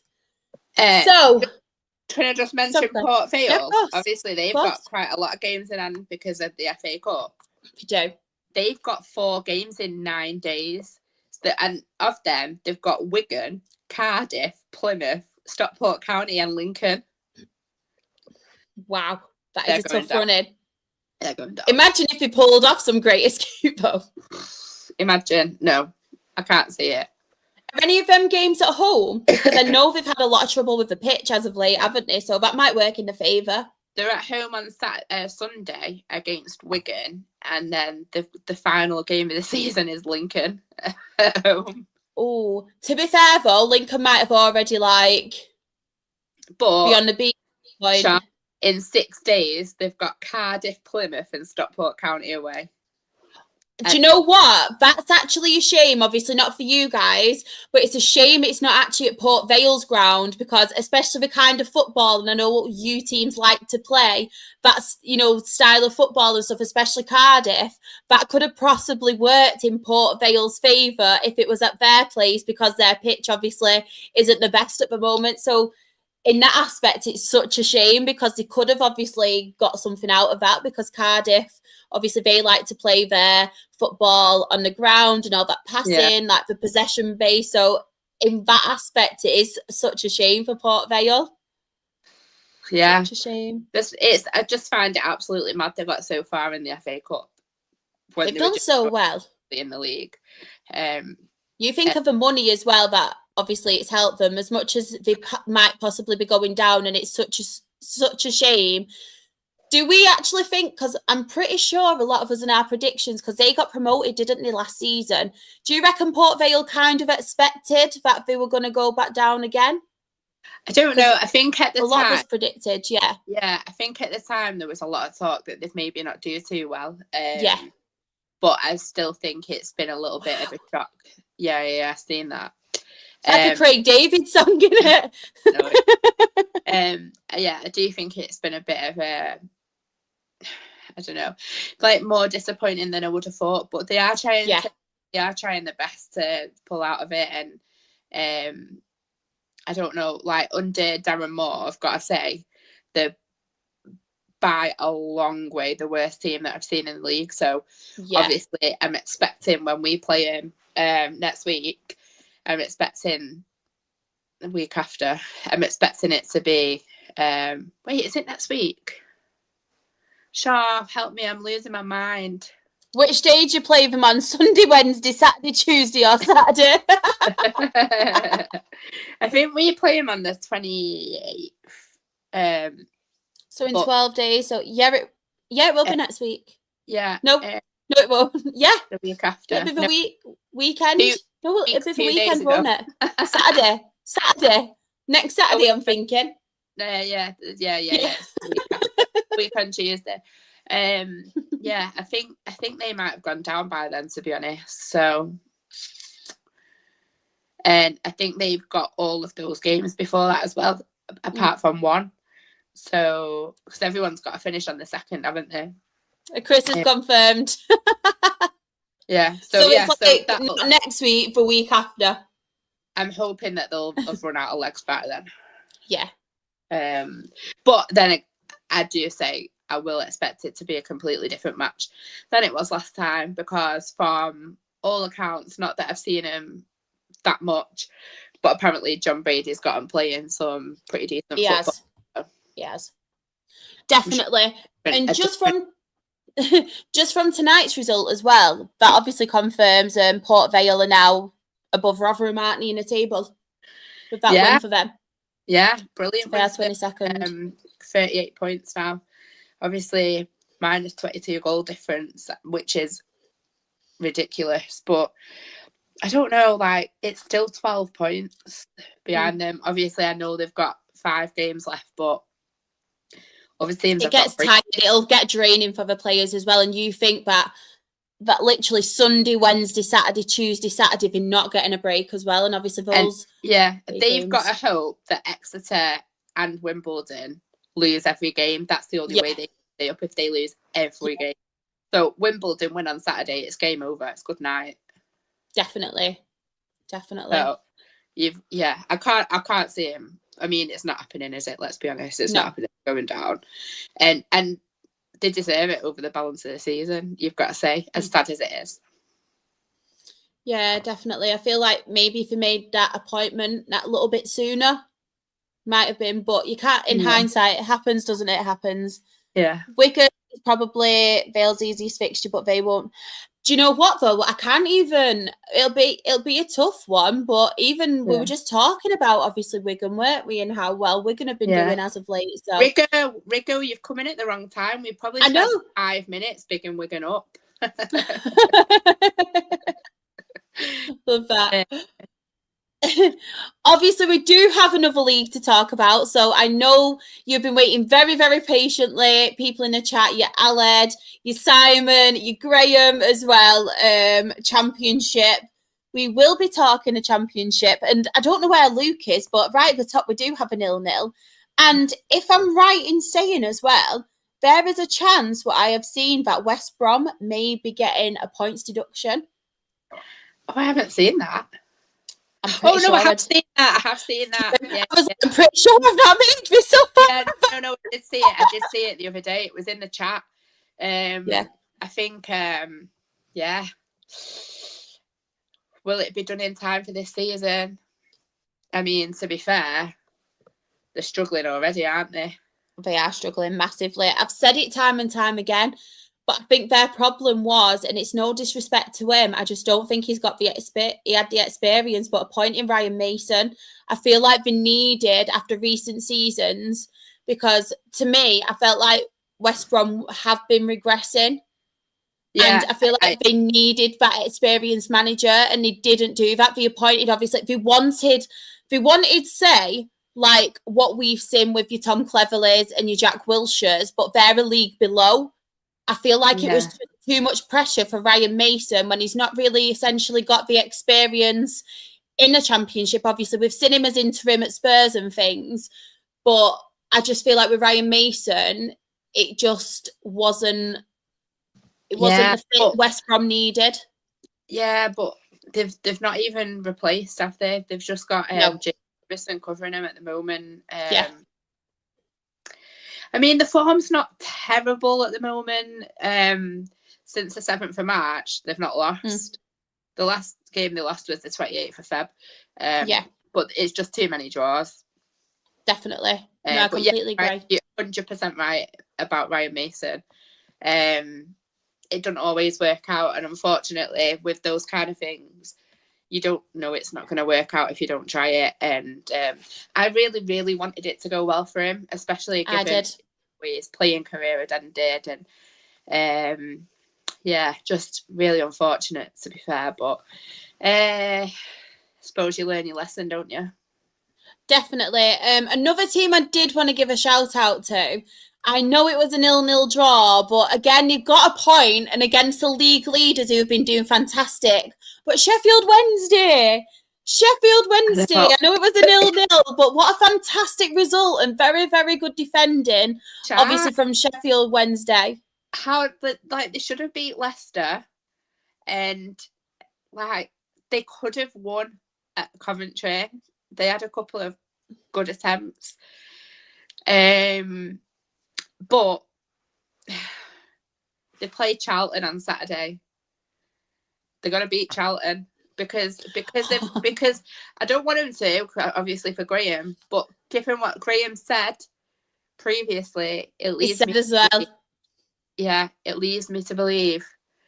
But do you know what? And I'm not saying it because it's Graham, but I want them to win a game for their fans. And there's videos going around of those Sheffield Wednesday fans when they've been 1-0 down, and they'll concede a goal during the filming of the chanting, and the fans don't even take breath. They just continue to support the team. And it's what it's all about. Obviously, this stopped going for a while with the ownership issues, but there's not a set of fans that deserve a win more than them right now. This is sad as well, isn't it? I did see Wednesday getting a minus 15 points deduction next season. Yeah. As well in the chat, we do have, obviously, Cressy's put the EFL have informed the preferred bidder for Sheffield Wednesday that the club will start next season in League One with a minus 15-point penalty. And this, what Graham's put as well, it's just, I just feel for him so much, Sheffield Wednesday. And I say it week in, week out. Sheffield Wednesday are such a big club. And to be literally drained and to be literally like, they've just been, it's just rotten to the core of the ownership, isn't it? And it's awful to see. And you said, Claire, about the fans, they've been amazing. But then yet again, possibly, minus 15 is a lot. Yeah. Like, it's League One, but it's a lot because there's a lot of fantastic teams in League One, isn't there still? Straight away. Yeah. Yeah. Yeah. It's like, will they be able to survive another relegation? Because minus 15 points, is a hell of, that's 5 wins, isn't it? Yeah. 5 wins just to get, like, on 0. Yeah. It's crazy. It's shocking. And I just think, obviously we've talked about it extensively, so I won't take too much time to talk about it. But like, chance series to still be having that much pull on the sale when they're in administration, I just don't think it should be allowed to happen. Yeah. Like, something needs to be done to take that power away from his hands. He's already lost the club what was, like, supposedly on paper from the administrators, a really, really good owner. It's a really good takeover. You just have to worry for them, like, really, the future of how long can they really keep going? Yeah. If he's still blocking all that from happening, like, it's just awful, isn't it? It's just awful. One thing I did want to read out, though, is obviously Simon's. This is really nice as well.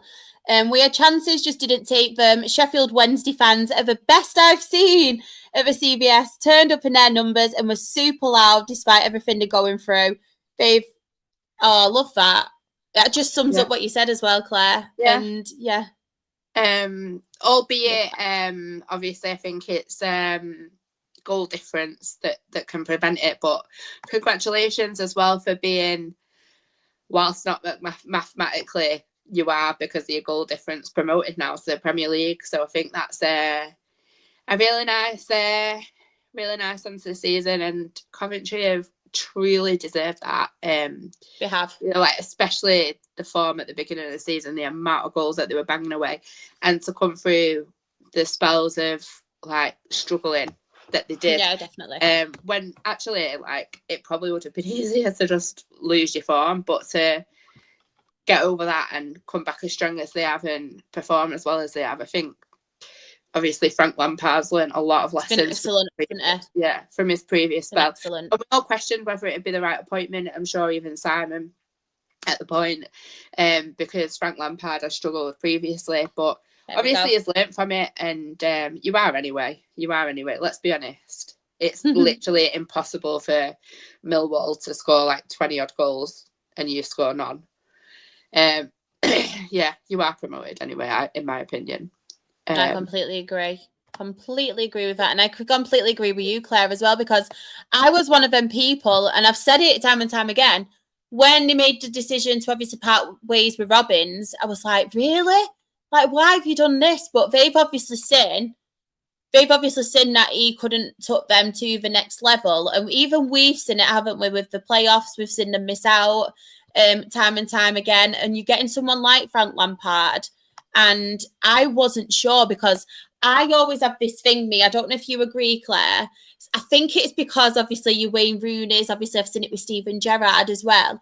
When you get a big name, someone who a lot of people idolise, ex-footballer, phenomenal ex-footballers, but it's like, can they cut it as a manager, and can they cut it in a league that they're not necessarily that too familiar with?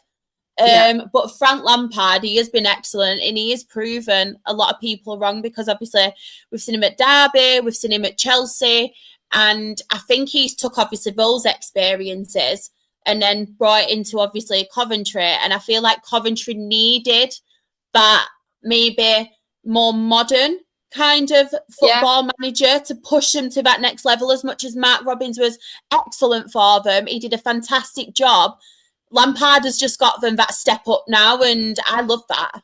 from Lampard. Yeah. I think as well, like you've seen managers before that have sort of had a pretty shocking spell, and then tried again and just had another shocking spell, and kind of been the end of it. So I feel like Lampard needed that as much as Coventry needed that. Yeah. And to say that is probably had his critics is an understatement, but I think for him to have learned those lessons and taken them as far as he has, I just think not only is it brilliant that he's gotten promoted, I just feel like he's got to get manager of the season. On the past as well. Definitely. Yeah, he does know the Premier League as well, Frank Lampard. Obviously, when they do get promoted, I'm not going to say if they get promoted, when they get promoted, because it is going to happen. And Lampard got Derby to a playoff final and doesn't get as much respect for that as he deserves. That is true.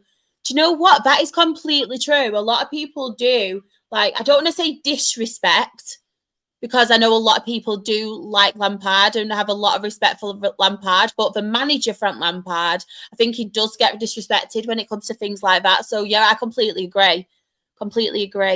Lampard got, it's just, I completely agree with that. Maybe. We will see. Any on here you want to give a shout out to, Claire, before I obviously go to the match reports? Good result for Amazon over Disney. Very good. No, really good result for Oxford. I think obviously they're battling at the wrong end of the season, wrong end of the table. And Bless you. Bless you. I'm so sorry. They've been battling at the wrong end of the table. I still think that they'll probably go down. Obviously, it's really close. 4 actually. Yeah. Thanks though. I still think Oxford will probably go down. And it's the first win in a while, actually. I think 5 games. Yep. They've got a couple of tough matches, a couple of easier matches as they go. But I think it gave them a little bit more of a chance than I would have given them previous. Definitely. One I wanted to point out as well is obviously Sheffield United against Hull City, because I thought going into this game, obviously Hull have been fantastic this season. Sheffield United, they've had quite a disappointing season, if I'm being quite honest. I know a lot of people expected them to do a lot better. They brought obviously Wilder back as well, haven't they? But Hull, Ollie McBurney they took the lead in the 5th minute. So I thought, oh, here we go. 5th minute. Bless you. Bless you. I muted myself. I was like, 5th minute. Hull are going to score quite a few goals there. But yes, it did take a turn. Lundstrom did get sent off in the 75th minute. It was 2 yellow cards. And then that is when, obviously, they did get into it, Sheffield United. It was Gustavo Hamer. He scored a penalty, took them to 1-1. And then someone I've not heard of in a while, Danny Ings. Danny Ings. Yes, Danny Ings in the 88th minute got the winner for Sheffield United. So very late, but it is very disappointing, obviously, from a Hull point of view. They were 1-0 up for such a long time. Had the man sent off for two yellow cards, and then obviously they got back into it. But I think that's a very, very good win for Sheffield United, because they've had, like I said, quite an underwhelming season, haven't they? But Gustavo Hamer doing very, very well for them. I know he's had a lot of goal contributions this season, so very good for them. There was one I wanted to touch on as well, and they have been absolutely fantastic. They were midweek as well. I think it was against Ipswich, but Portsmouth. They are on a fantastic, obviously, run. Don't get me wrong. They've, in the last 5 games, they obviously lost to QPR 6-1. So after they had that beating 6-1, they then went on to get a 1-1 draw against Norwich, a team who were doing really, really well at the moment, aren't they, Norwich? some form, despite obviously, I know they did lose them, but recent games they have been picking up some form. They managed to obviously get that draw against Oxford despite having a man sent off, but then they've beat Middlesbrough. And then they did go on to obviously beat Ipswich midweek 2-0, which is a fantastic result for them. But I feel like Portsmouth are picking up some momentum at the right time, aren't they, in this relegation battle, because they're still not safe yet. I think they're safe now. Do you? Yeah. They're 4 points, and there's 3 teams between. You've got Blackburn have played a game extra. Yeah, I think they're safe now. And Rigo has rightly pointed out, if West Brom get deducted points, then obviously they're going to go down. But if they don't, yeah, that is true. If they don't get deducted, then I think Oxford are going down.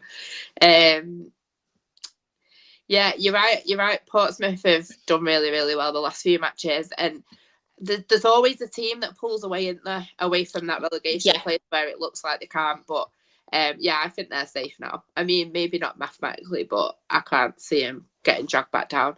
And their last matches, they have got a couple of tricky ones.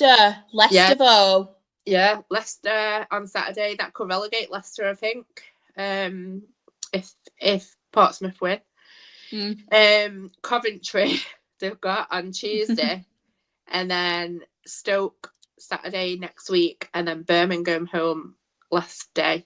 I think they'll get a couple of wins from that, at least. Maybe definitely. But yeah, I think they're safe now. Oh, they put out a statement. Like I said, they've done it at the right time, because I'm going to be honest, even those couple of games that they did lose before QPR, I was thinking to myself, like, Portsmouth, I can't see them picking up many points. They just seem to be really deflated. And despite, I think it was 1-0 loss against Derby, and I cannot remember the game before that. And then they went obviously on to lose 6-1 against QPR. I thought, oh, here we go. Portsmouth are going to be that other team. I know, obviously, we've seen West Brom potentially having points deduction now. We've seen Leicester points deduction. The situation with Sheffield Wednesday. So we've had a lot of, obviously, that this season, the points deductions. But I feel like even despite that, Portsmouth now are doing absolutely fantastic, because there were a few weeks where I thought, now I can't see it improving for them. So yeah, fantastic for them. Middlesbrough, from a Middlesbrough perspective, though, I know we've mentioned it a few times, but they're really going off the rails, aren't they? Like, even in the league table, look at the league table. I know Southampton are above them. I mean, we will come on to Southampton, but they're doing amazing at the moment, Southampton. And I actually think, Claire, I'm going to put out a bold statement here. I know I backed Ipswich to get that other automatic promotion spot, but I genuinely think Southampton are coming for that automatic promotion spot behind Coventry. Yeah, I just brought up Middlesbrough. I was looking at Middlesbrough. No, that's fine. Six games in a row they've not won. They've lost 3 of them and drawn 3 of them. I just think they're not getting automatics now, which for me is a bit of a shame, because I think for most of the season they've done really well. But just, you can't go off the boil like that, and there's no chance, if they stay like they are, there's no chance of getting promoted in the playoffs. But Southampton only 3 points behind, but I suppose Ipswich do have a game in hand, which may help him. But if we look at run-ins again, for example, and there is a vital game in this, by the way, Ipswich's final 5 matches: Middlesbrough at home, Charlton away, West Brom away, Southampton at home. Southampton away. Ooh, tasty. And then QPR at home final day. So they've got 3 away matches in a row. So that could go against them. I suppose you have to see what they're made of. But you go on to Southampton. Southampton's matches remaining. Obviously, they've got 5 as well. They've got Swansea away, Bristol City at home. Oh, FA Cup is one of them. FA Cup against City. You just kind of wonder, that FA Cup match against City, might that be a bit of a nemesis in that run-in? But Yeah, then they've got Ipswich, obviously, at home, and Preston away last match. I think they'll win at least 3 of them matches out of 4 in the league. So you could be right. I don't know. It might just be that game in hand that Ipswich have got there. And obviously, you can't not give the honourable mention to Millwall as well. They've probably, out of the running, they've probably got the best running they could hope for. They've got QPR at home on Saturday, a bit of a local derby. Yeah. Then they've got Stoke away on Tuesday, Leicester at home next Friday night, and then Oxford at home on the last day. So I think that's a pretty good run-in. No, I completely agree with that. They've done fantastic this season, Millwall. Yeah, and I mean, I kind of wouldn't mind someone like Millwall going up, because it's someone new going up. Do you know what I mean? Different, isn't it? Yeah. Same old people. I think if Ipswich and Saxwell still sooner, they'd have a better chance. I don't know. I just think maybe Southampton have just left it marginally too late, in my opinion. Obviously, a really good chance. There's only 3 points in it. But one thing that is for sure, for a neutral, it's going to be a really good last couple of weeks. Definitely. I just wanted to point out as well, obviously, the fantastic job Alex Neil's done at Millwall, because we often talk about managers, don't we? And giving them credit, like we've gave Frank Lampard a lot of credit, which he really does deserve, but we don't really speak about Alex Neil, do we? We talk about Millwall and how well they're doing, but then we've never really spoke about how much of a fantastic job he's actually done since becoming Millwall manager, Alex Neil. And it's just fantastic. And like you say, Claire, it's just someone different, isn't it? Like you get someone like Coventry, and I think even Premier League fans are getting to the point now where they want to see someone different come up. But definitely, you're right, and he's still young as well. He's only 44. So I think it's really, really good testament to him, and he's got a 50% win rate as well. So that's pretty phenomenal, to be fair. I don't know. There's something that's niggling at me. I can't write them off. I think they might nick it. Yeah, no one's really. Despite how well they're doing, I feel like with Millwall, they haven't got the pressure that them other teams have got on them. They're kind of like the underdog, aren't they? 100%. Yeah. Similar to what Luton was kind of like when they then went and got promoted to the Premier League. I feel like no one's really talking about Millwall. They're saying what a fantastic job Millwall are doing, but they're not essentially having the conversations of, Millwall, if they go up. They're kind of dismissing them that little bit. So sometimes I feel like when that happens, that's the best thing for a football team, because you kind of, I know we joke about it, but Millwall, you're kind of going under the radar, aren't you, in a sense? And not many people are kind of saying it. And you often get that team, don't you, that does go quietly around the business, and then often something happens. So it could be well right. I just think, I think the conversation would be slightly different. Obviously, the conversation of I just think the conversation would be completely different if there was no game in hand for Ipswich, because for me, that's the only stumbling block now, because obviously that had put them on 78 points, which is a 5-point gap between them and third. And I just think at that point, it probably is a lot to overcome. It's probably too much to overcome. So in that sense, I do think that Ipswich probably will do it, but there's just something niggling at me telling me Millwall are going to do it. Obviously, Ipswich is running. You can kind of see, though, with Ipswich, like, maybe Portsmouth have, like, upset them that little bit. Maybe they weren't expecting that from Portsmouth. But then again, the last match before that they lost was in February. So True.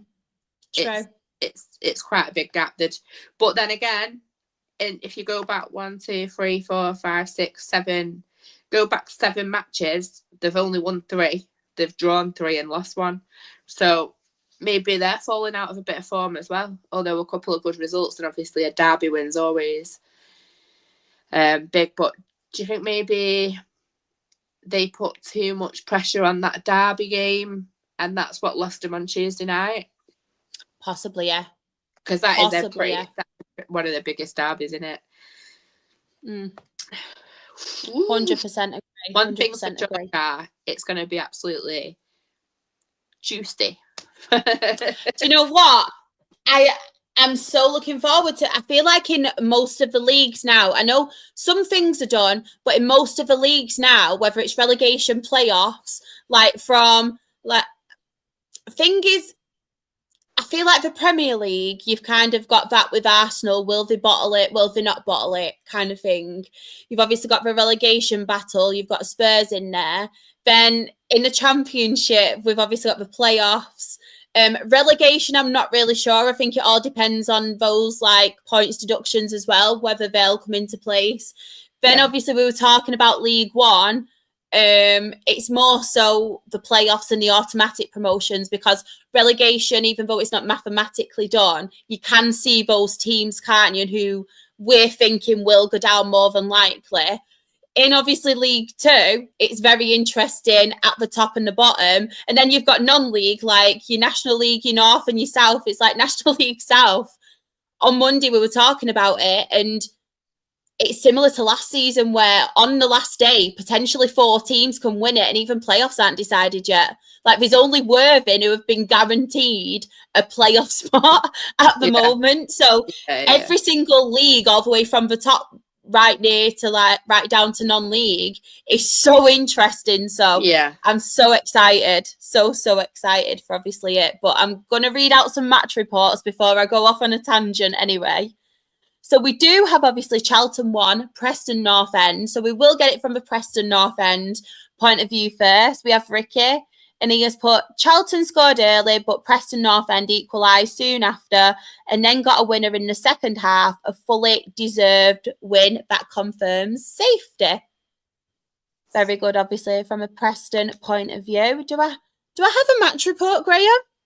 While you're looking for it, I'd like to ask Ricky if he's still about, what his expectations would be then for next season, and if he thinks that Preston could go on and maybe do a better job, or if he worries about what next season might bring.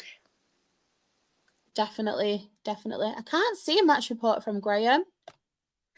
Oh, it's going on the Sean tangent. We were shit. I'd love it if Graham started putting in them match reports.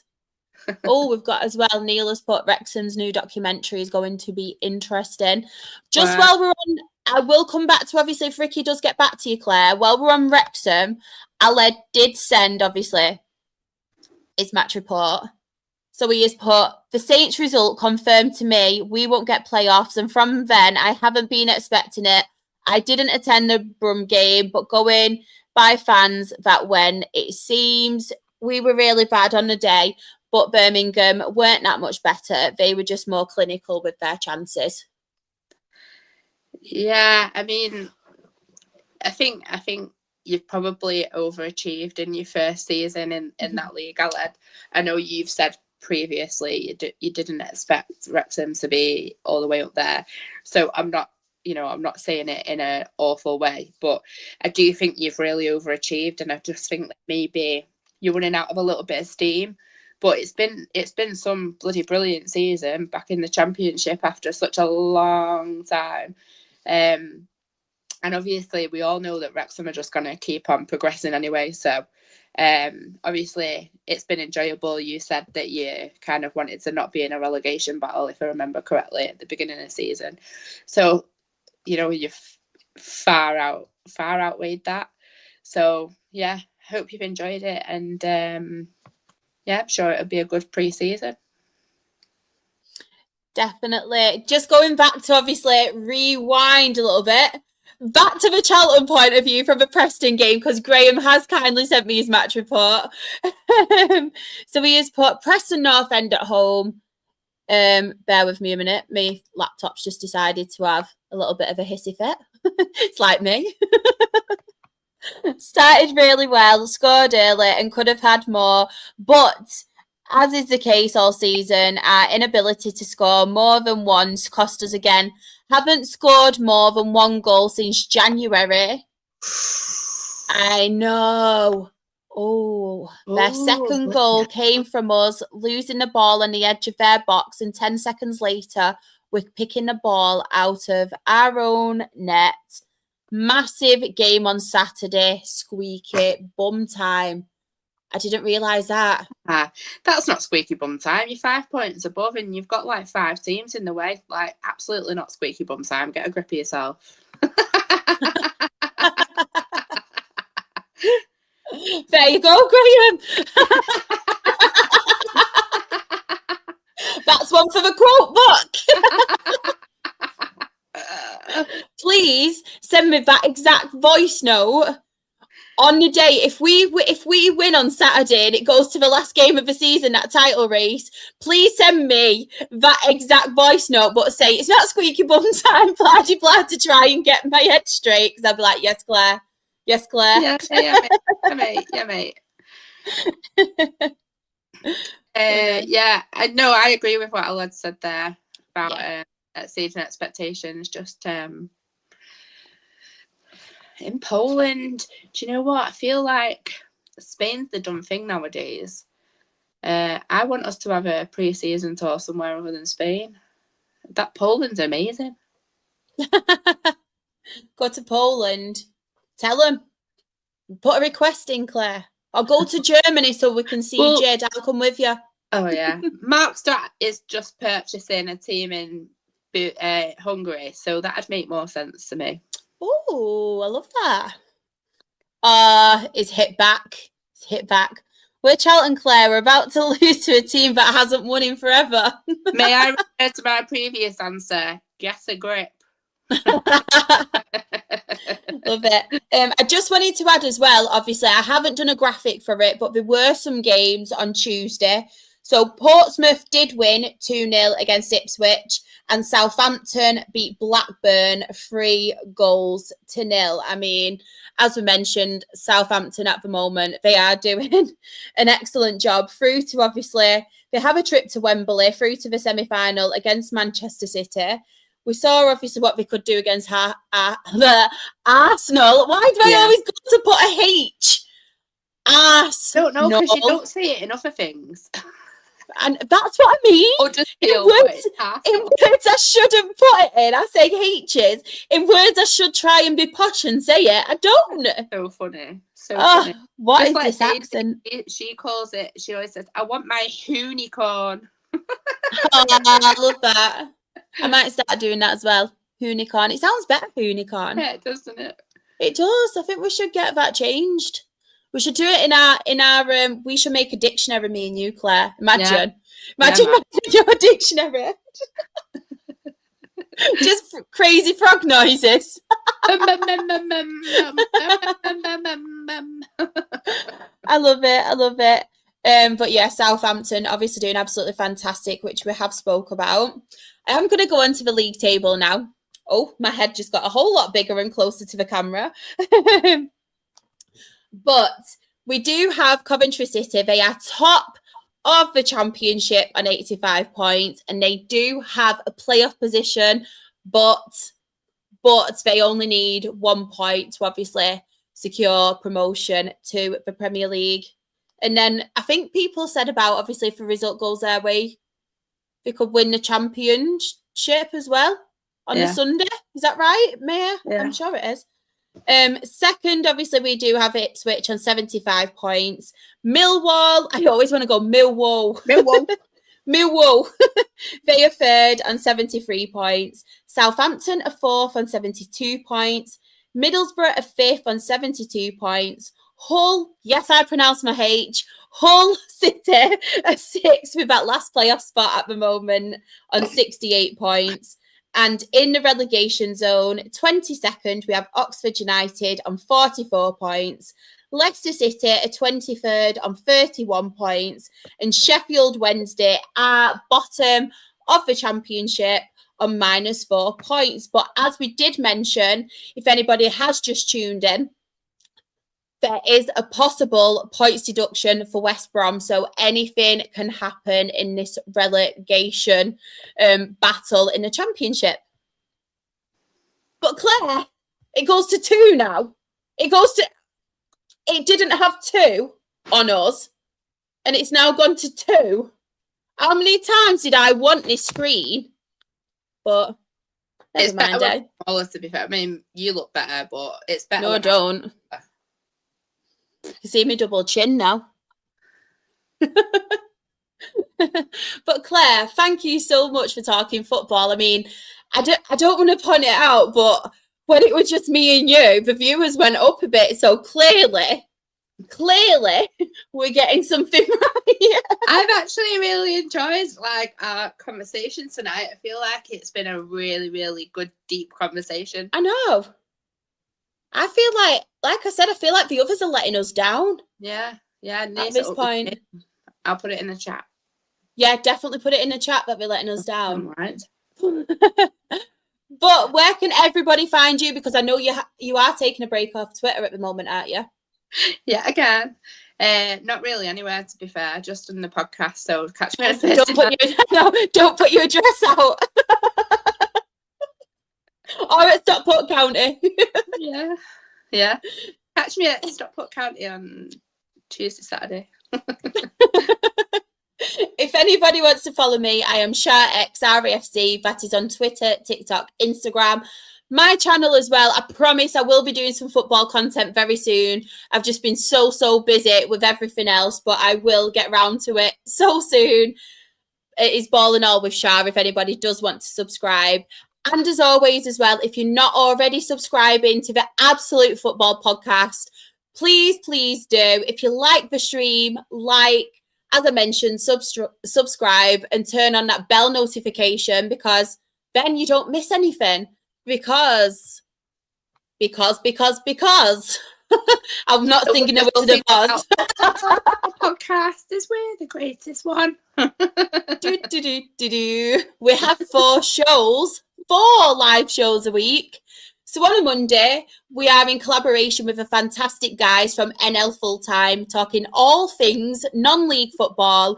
As I have mentioned, very exciting times in all 3 of those leagues. If you are not a fan of non-league football, even if you don't watch any of it, just for the latter end of the season, tune in, because it will not disappoint you. So much is happening, and if you are intrigued to know what is happening, go and watch Monday's show. It is time stamped as well, so if there's a certain league that you do want to listen to, we've got you. But yeah, we are on a Monday talking all things National League North, National League South. The fantastic Sam, he's on a Tuesday talking all things Premier League football, the odd watch along here and there as well, especially when it comes to Champions League. Don't know if anybody saw that Champions League game yesterday, and I'm not talking Arsenal. Bayern Munich versus Real Madrid. Absolutely excellent. One of my favourite games I've seen all season, if I'm being quite honest. And my Bayern boys won as well. My shirt on the Bayern boys won. I got it in a mystery shirt, Claire. Someone sent me a mystery shirt to open, and it was a Bayern Munich one. So I thought, I'll have it on. I put my Bayern Munich top on. On a Wednesday, all things women football with Freya, Paul, and Team Chaos. I think it was the Euros we were speaking about yesterday, but it's usually WSL and WSL2. And on a Thursday, you can catch me and Claire, because we've sacked everybody else off after tonight. It's just the me and Claire show talking all things EFL football from the Championship, League One and League Two. As I've mentioned, things are getting really interesting now in the latter end of the season, so stay tuned. So on Twitter, we are Absolute Ball Pod. On YouTube and TikTok, not TikTok, on YouTube and Twitch, Absolute Football Podcast. On TikTok, Absolute Football Pod. Instagram, Absolute Football podcast _ Blue Sky Absolute Football. On Facebook, we have the Absolute Football Podcast. Before we go as well, I know Simon did put this comment in. I just wanted to say as well, such sad news. I did see the news that did break today, and just send in sympathy, our condolences to Alex's family, his friends, obviously ex-teammates, everybody that knew him. It is honestly awful, awful news. But I did want to address that. But yes, hopefully you all have a fantastic weekend. And yeah, just keep up with the football. Apart from Bolton, Bradford and Cardiff fans, I hope you'll have a brilliant weekend. Yeah, I'll leave you on that one. And thank you for tuning in. And no, we want Yeovil to win. York. I mean York. We love Yeovil. Yeah, York fans. Yes. Fun. Thank you so much, everyone, for tuning in, and ta-ta for now.